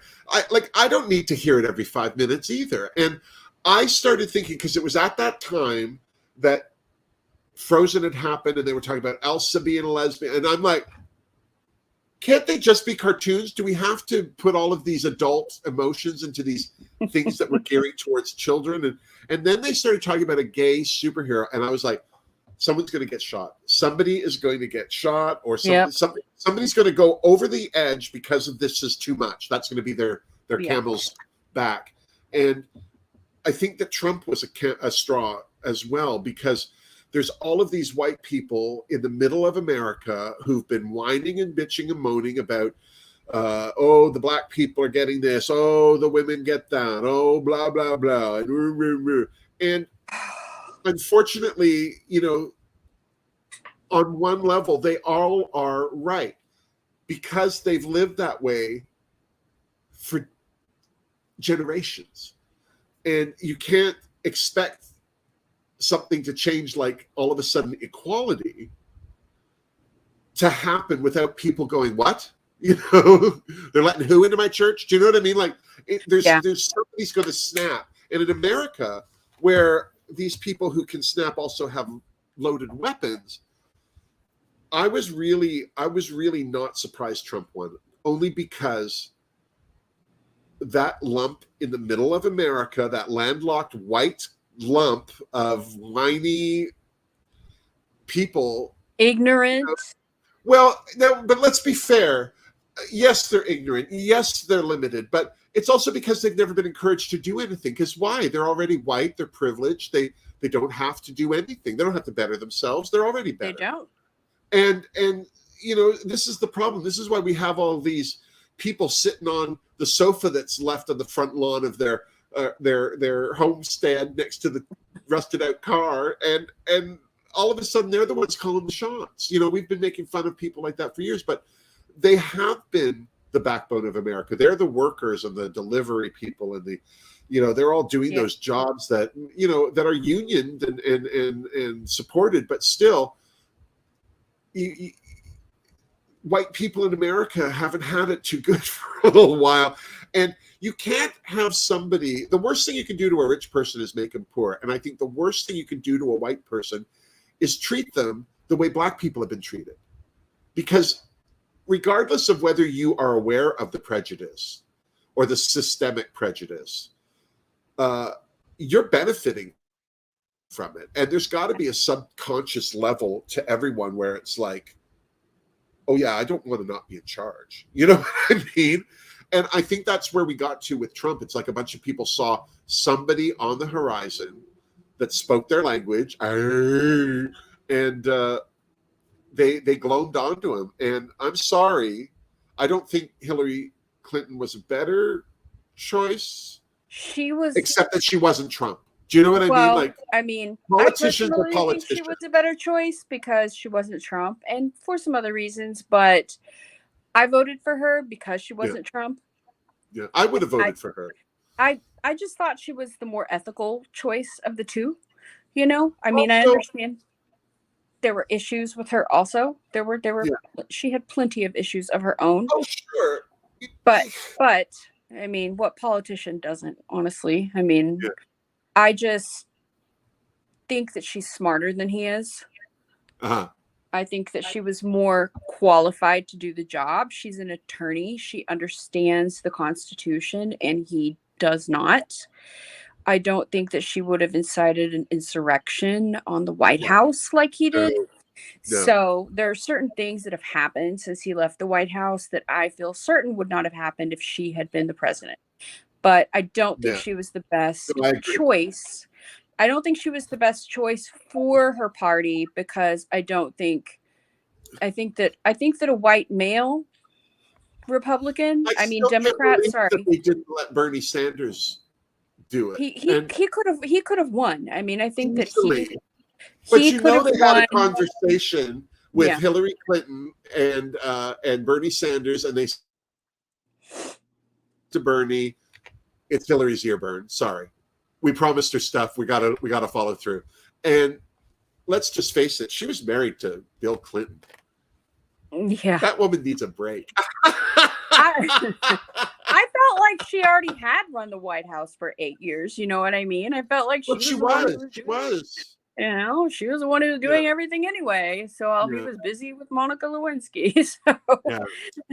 Oh, bless her heart, Monica Lewinsky. Oh my God. I saw her on something, and it was so nice to see that she moved on and everything. But there was also that, like, you could see the minute she gets into a studio where there's cameras and is like, ugh, you know. It's terrible. I was just thinking about her the other day. It's like, why did they put that dress in the freezer was the question. It's like, are you high? The president just shot his material onto her gingham party dress. Damn right you put that in the freezer. Politics is just so gross, you know. It's not about politics anymore. You know, you can't pass a law in America without somebody trying to add on something that's totally ludicrous, no one would vote for, so it won't pass. Tougher gun legislation. Okay, but we also want this. Well, no one wants that. Well, you know, we care more about the rights of arms and weapons than women. So yeah.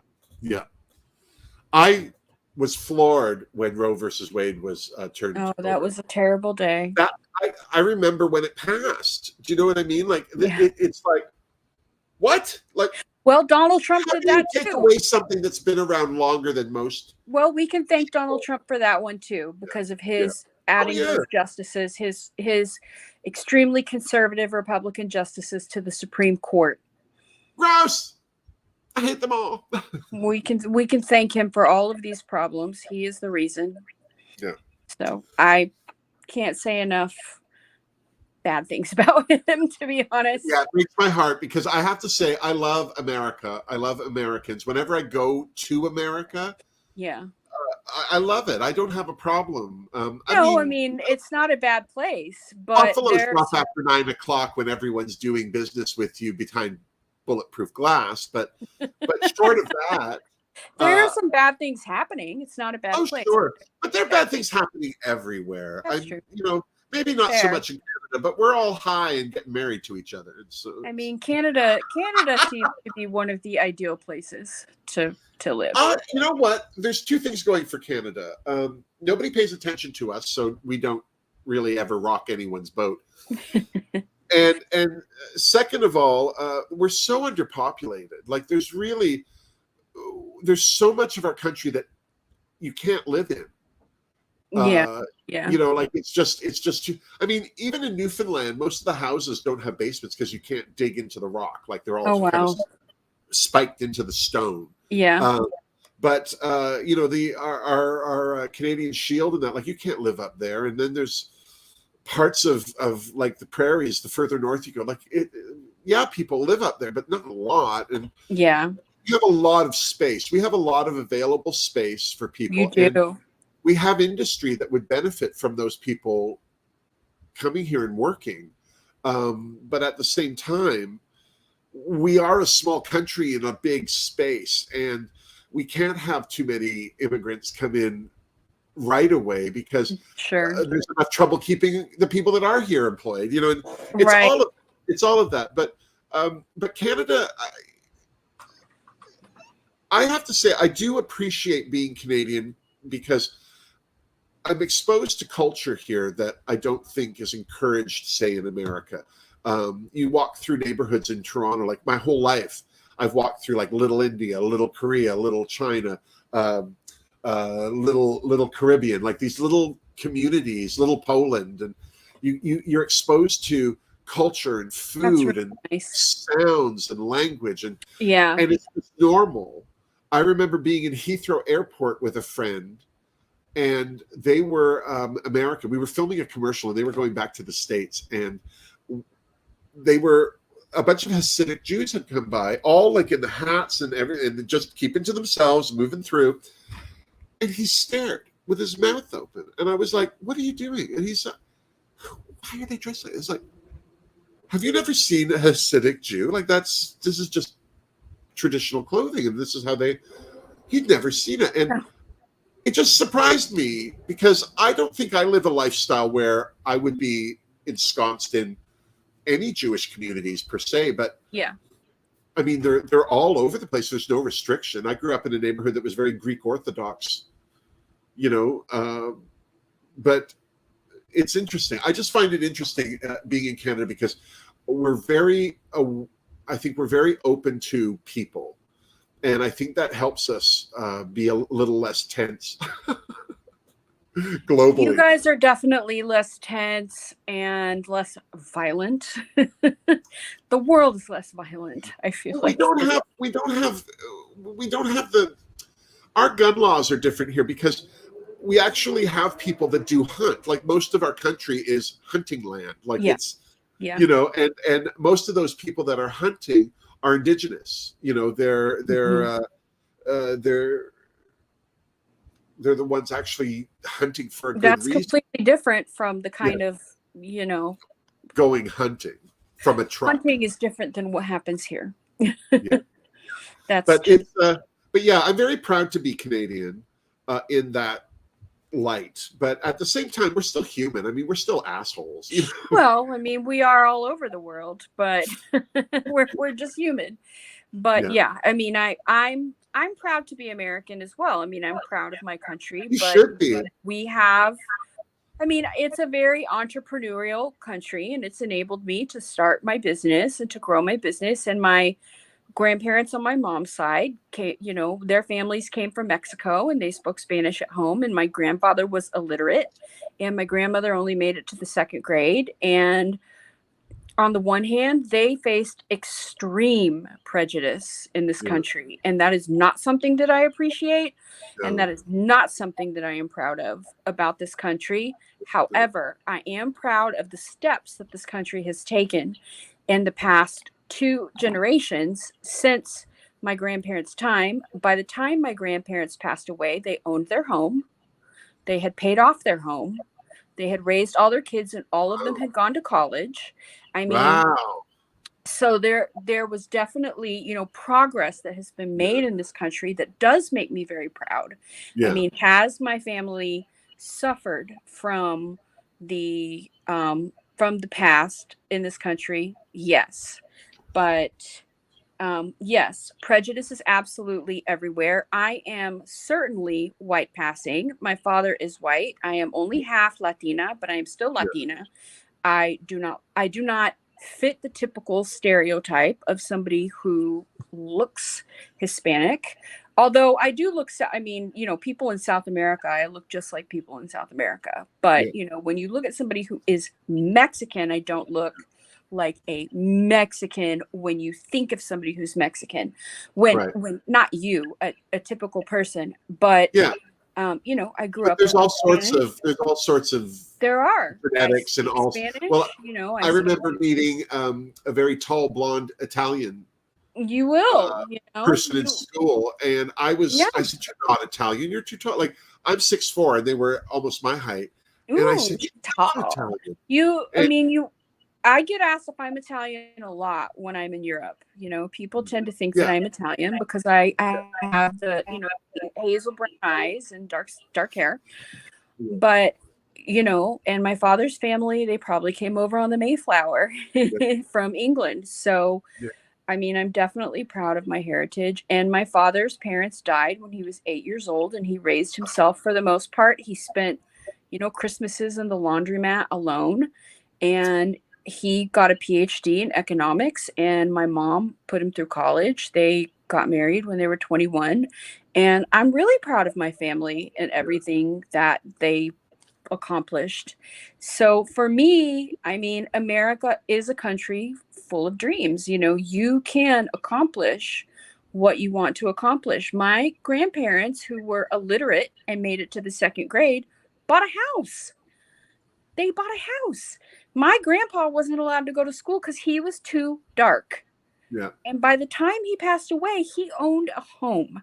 I mean, to me, that says something about the progress. It is absolutely disgusting what happened in this country in the Civil War era. And my mom experienced plenty of, they wouldn't let her into the library. They wouldn't let her go to the swimming pool. They wouldn't. My mom, my own mother, who is 74 years old now, they, you know, treated her like crap. And it makes me really sad. But, you know, I mean, she's treated like a queen now. That's all I can say. So, I mean, am I proud to be an American? Yes. Am I embarrassed for our past? Yes. Well, what country isn't? There's a shame. There's a level. I think any country that was in power during the Victorian age should be ashamed of something. Sure. You know, I mean, I'm also Catholic. I have plenty all of that problems. colonization and Yeah, I was all gonna the say I have problems plenty of problems with the Catholic Church. You know, this is why I support animal rescues, you know, and even animal rescues have issues. I don't think the Asher House has any issues, but there are animal rescues that fight with each other, that have issues, that, you know, there are just issues everywhere you go because we are human. No one is perfect. And yes, yeah, Italians from the South are more dark, and from the North have blonde hair and blue eyes. So I guess I also went to school with an Asian kid who was like over 6 feet tall, and he that's so cool. Northern China or some area in China was like, well, everyone's tall there, and it's like, oh, I didn't. I mean, genetics are so cool, you know. Yeah, you hear I about. remember in kindergarten, grade 1, a young girl, and she couldn't have looked more German. She had a black page boy haircut and very European, like she looked different. And they brought her into the class and said, "This is Marta." And she spoke no English. And I had never heard of such a thing. How can she not speak English? Everyone speaks it. Well, no. Yeah. And then I realized, where's she from? You know, like my shallow little life in Canada of 6 or 8 years, I hadn't been exposed to the concept of other countries and other languages and anything. But by growing up in Canada, like I was already in a room where being white wasn't necessarily the majority. You know what I mean? There was such a broad spectrum of people in the room that for me, like I never thought that there was anything wrong with stuff like that.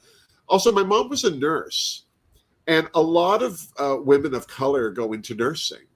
And I don't know why, or if it's just because it's women. Like my mother didn't want to be a nurse; her parents made her be one. But oh gosh, we had all sorts of people at the house. Like I was listening to accents and languages that you wouldn't normally hear because unless you travel, like why would you hear that? And as I say, we grew up in a Greek neighborhood, so all of our street signs had Greek letters on them as well as English. So cool. Yeah. I love that.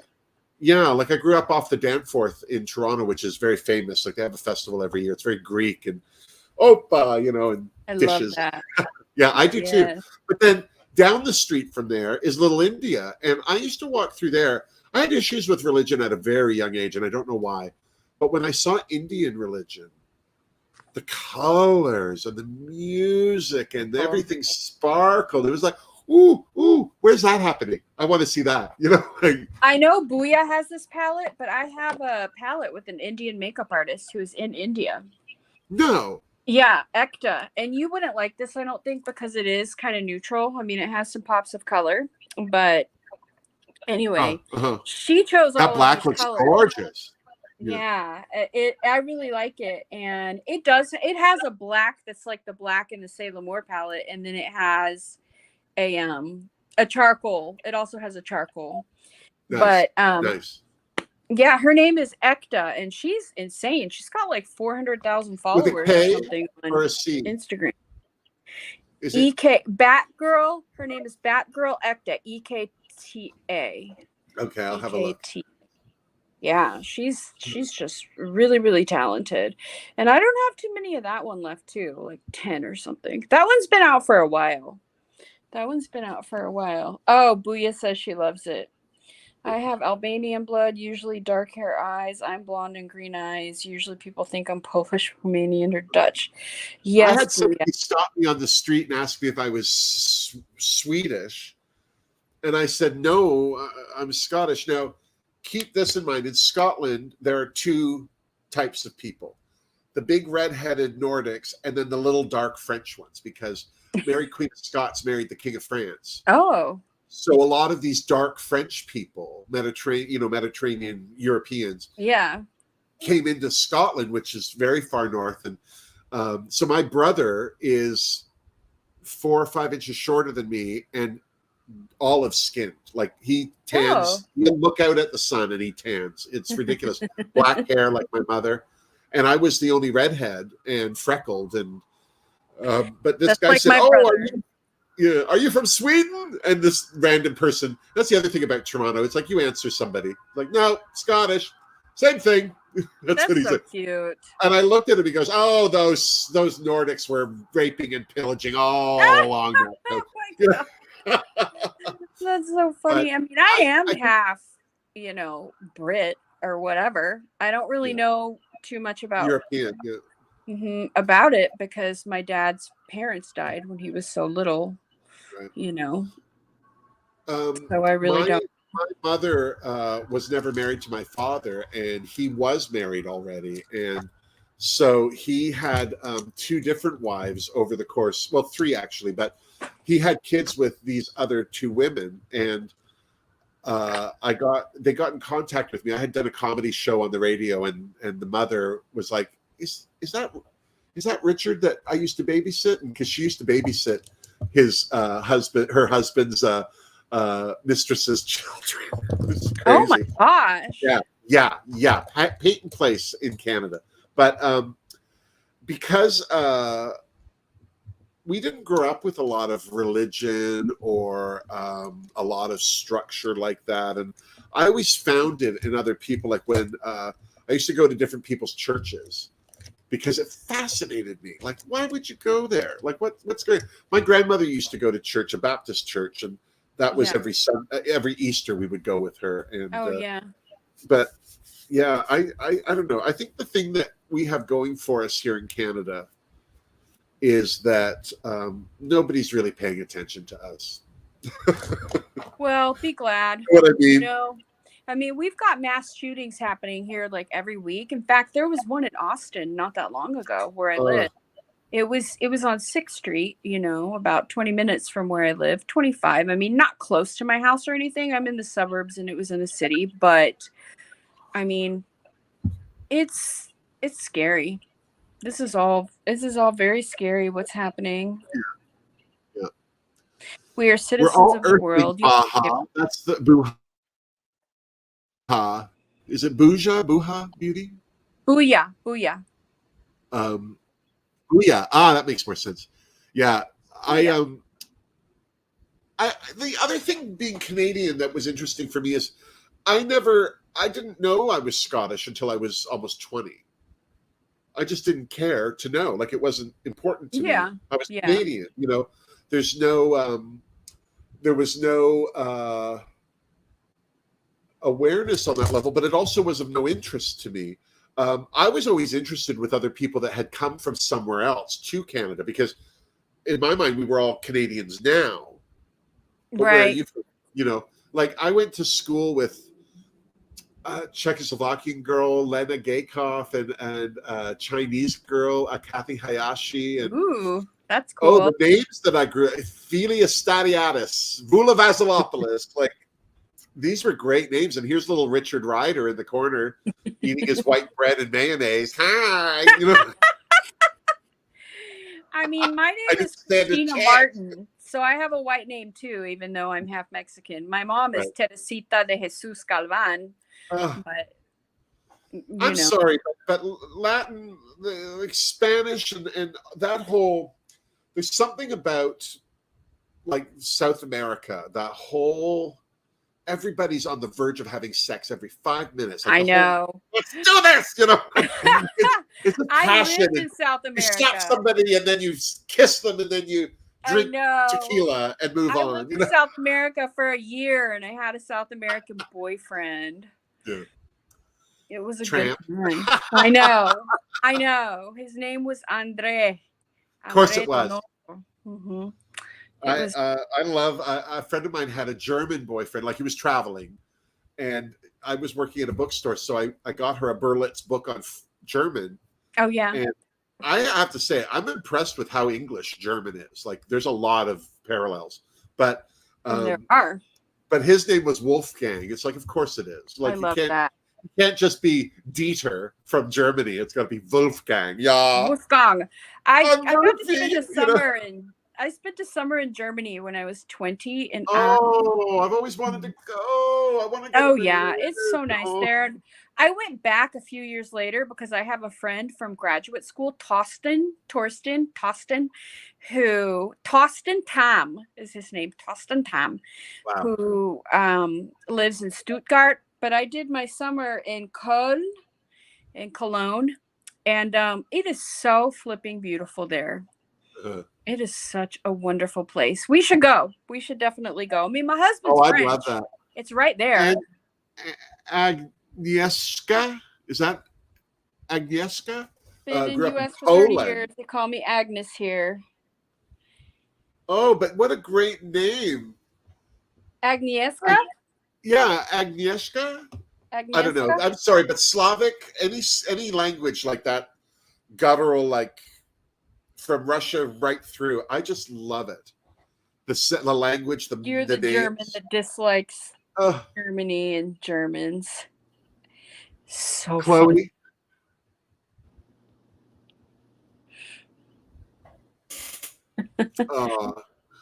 Well, I liked Germany. Sorry. I mean, there's something also very pragmatic about Europeans. Like there's something about Europeans because they're all of these countries really close. Like you're literally half an hour from any other country. And when you grow up, when you live cheek to jowl like that, especially through 2 world wars and then all of this other political unrest that's going on, there's just a pragmatic tilt to the Europeans. The the Eastern Europeans were. I was on a cruise, and our sommelier was Croatian, or I'm not sure where, but that area. And one of the people at our table was like, "Oh," he was trying to be fancy. He's like, "Oh, could we maybe try this ice wine with dessert?" And she goes, "Yeah, or I could bring you something good." I love that. I just love that. You're not getting attitude. It's just yes or no. Yeah, I can bring you that, or I can bring you something good. What you want in your mouth? You know what I mean? Like, there's something about that for me that I there's no mystery. It's just like you're getting what you're getting. There's no questions to be my asked. poor husband, I don't know how he's going to adjust to the United States. He thinks he's gonna like especially it. as a Frenchman. Oh, bless his heart. Yeah. I don't know. I mean, his They're father so relaxed. They're so relaxed. Even when they're upset, they're relaxed. They are. And he's from southern France. He lives 30 minutes from the border with Spain. Oh, they lovely. I know they get like they take like 2 hours every day for like a nap. And does he have to move here? Can't you move there? No, I can't. I have my business. I really can't move there. But you like indoor plumbing. No, I'm kidding. Yeah, that too. Honestly, I mean, I own a home and I have a business, and it's just it doesn't make sense for me to move there. How did you guys meet and get married? Were you living there? Was he living here? What? No. I met him. You're gonna laugh, but I met him because of makeup. Honestly. So here's the way it worked. Makeup Alley was a website. Yeah. Well, it still exists, but back. I don't know, 10 years ago, 12 years ago, Makeup Alley used to allow you to swap. You used to be able to swap stuff on Makeup Alley. Oh, that's all right. So I met a girl who lived in France. She was from the Philippines, but her husband was French. She lived in France. Her name was Lay de Calouve, and her sister-in-law is now also my sister-in-law. Oh, how funny. You see where this is going. Yeah. So basically, we started swapping makeup like 10 years ago, 12 years ago. And back when Makeup Alley still allowed swaps. So I wanted perfumes from France and a few like drugstore perfumes that you can't get in the United States. She wanted makeup from the United States. Okay, Agnes. And yes, Paris is nice. I went there. Agnes was leaving. I just want to say bye to her. I hope I didn't say your name wrong. Agnieszka. Yeah. So anyway, so then I got divorced. I was married before. I got divorced. I moved to Austin. I moved in with my parents when I lost my house and got divorced. And then she messaged me on Facebook and said that there was a guy who was her husband's sister-in-law's brother. Yeah. And he wanted to chat with me, and would that be okay? And I was like, sure. So I added him on Facebook and we started chatting. Well, now he's my husband. So That's adorable. yeah. So anyway, he picked me up at the airport in Bordeaux. Like first I went to Milan because I have some friends in Milan. So I went to Milan and visited my friends. And then I had told my now husband that I was going to come to Bordeaux and that Lay was going to pick me up and I was going to go stay with them. And he said that Lay's husband was, he thought, abusive and not a good person to stay with. And would I rather stay with him? And so I asked Lay, I didn't say anything about her husband, but I said, would it be safe for me to stay with Christoph? And he was like, and she was like, yeah, he's a really good guy. He's really nice. And I was like, okay, well, I feel pretty safe about this. But anyway, the rest is history. I met him at the airport in Bordeaux and it was love at first sight. God bless you. So I met him through makeup. I met him because I was swapping stuff on Makeup Alley. That's adorable. I was still married when I was swapping stuff on Makeup Alley, but she didn't introduce us until I got divorced. No. Right. Yeah. Right. Yeah. Thank you. That's fantastic. So yeah. Martha's great. Martha and Leon are kind of like the unofficial Fingerdoo family Patreon hosts. And they are now Gourmande Girls and Guys. I didn't know that Leon was, but now I know that, and Martha is too now. So thank you both so very much for your support. Chloe's a Gourmand girl from way back. Gourmand, Chloe is one of the original Gourmands. And you know what's funny is she's one of my newer friends on YouTube. Like, she's that's cool. A more recent person that I've met. I meet people all the time. Like, for instance, Carrie Kay, I don't really know her. I've never really talked to her, but we've messaged back and forth maybe during a live, but same with Missa. I mean, Missa's very shy, and I feel like whenever she reaches out and says something to me, it's like, yay, but then I don't want to spook her. Do you know? Yeah, Missa's shy. Missa's YouTube persona is not who she is in person. No. Not at all. And I get that. I've been wanting to do one of these with her for a long time, but it's not her thing, and I get that, and I just stop bothering her. She'll do one, but but I don't like to make. I know you don't want to make people feel uncomfortable, which is very admirable of you. So I'm actually planning to do a chin wag with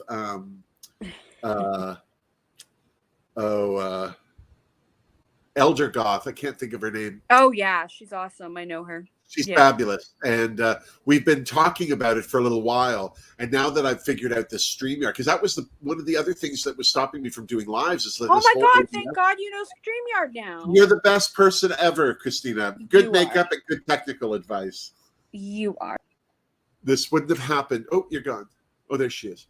She touched the wrong button. Well, listen, we've been doing this for 4 hours. Yes. 4 bloody hours. Yes, and the only people that are still focused are the East Coast people. You guys are amazing. Good night, you guys. Okay, people are starting to say. Has been here. How are you, doll? People are starting to say good night. So it's done. I think we're done. I don't think we need to. For all of you that have been listening and are interested in Gourmande Girls, don't forget there's I've got the website just down below here on the crawl. And if you use the Wilma code, you get 10% off. And if you get over $50 worth of stuff, which is very easy. Right now, during the live, which is only going to last for another minute or two, you can get the Spectra palette. For free with a $50 or more order. But if you already own the Spectra palette, I will send you a Vivacious palette. Yeah, and you can leave that note in the ordering. Just leave the note in the order. She's really good about reading everything and being. Yes, I will read your note. Don't worry about that. And then the Halloween, is it called the Spooky palette? Spooked palette is your next release. And it will be out within end of September, beginning of October? Yes. Yeah, around there? Yes. Yeah. The sooner the better. As soon as I'm excited. I have to say, I normally don't get excited by the cover of a palette. Yeah. The last time I was excited about a palette release was the Money Shot palette because they showed a shot of the colors. And I was oh. But normally if they show the case, like the palette cover, it's like, well, it could be, because we've all been disappointed before. Sure. You know what I mean? But I'm excited when you held that up like that. That's what I want a Halloween palette to look like. Orange and black. Focus. I don't think it will disappoint. I really don't. Oh, I'm so excited. Well, Christina, thank you so much for spending this time with me. Thank you for having me. You're Thank you so much for your support. I really do appreciate the products. Thank you for yours. I'm excited to join your Patreon. And oh yes, I can't wait. And we'll be doing a live next Sunday, a week tomorrow. Okay, amazing. Because I had to postpone tomorrow's. Okay, and that's good. I can't wait for my bullet lipsticks to show up. Oh, I can't either. Ooh, kissy face. Yes. Thank you for having me, Wilma. Thank you all so much for being here. Thank you for putting up with me learning StreamYard while we did it. And if you're all, if hopefully you all are on Patreon. If you're not, I always have a link at the bottom of any of my YouTube videos and for that. And the Gourmande Girls website. If you just search Gourmande Girls, it's the only one out there. Very easy to grab. And as I said, sale. There's a sale. It's very fabulous. And Wilma has a code. Ooh, I'm so excited. I've never had a code before. Well, is it forever or just for today? No, it's forever. Oh, all right. I'll start putting it in my description box. Fabulous. Well, again, Christina, we've been talking about doing this for a while, and I'm so thrilled we finally did. And again, thank you for having me. Excellent product, excellent company, excellent service, and continued success to you, my darling. Thank you, my love. And to everyone who was here, thank you for coming. I love you, and I will see you again soon. Lady Jenny's still there. All right, doll. Bye-bye. Bye. Good night, everybody. Good night.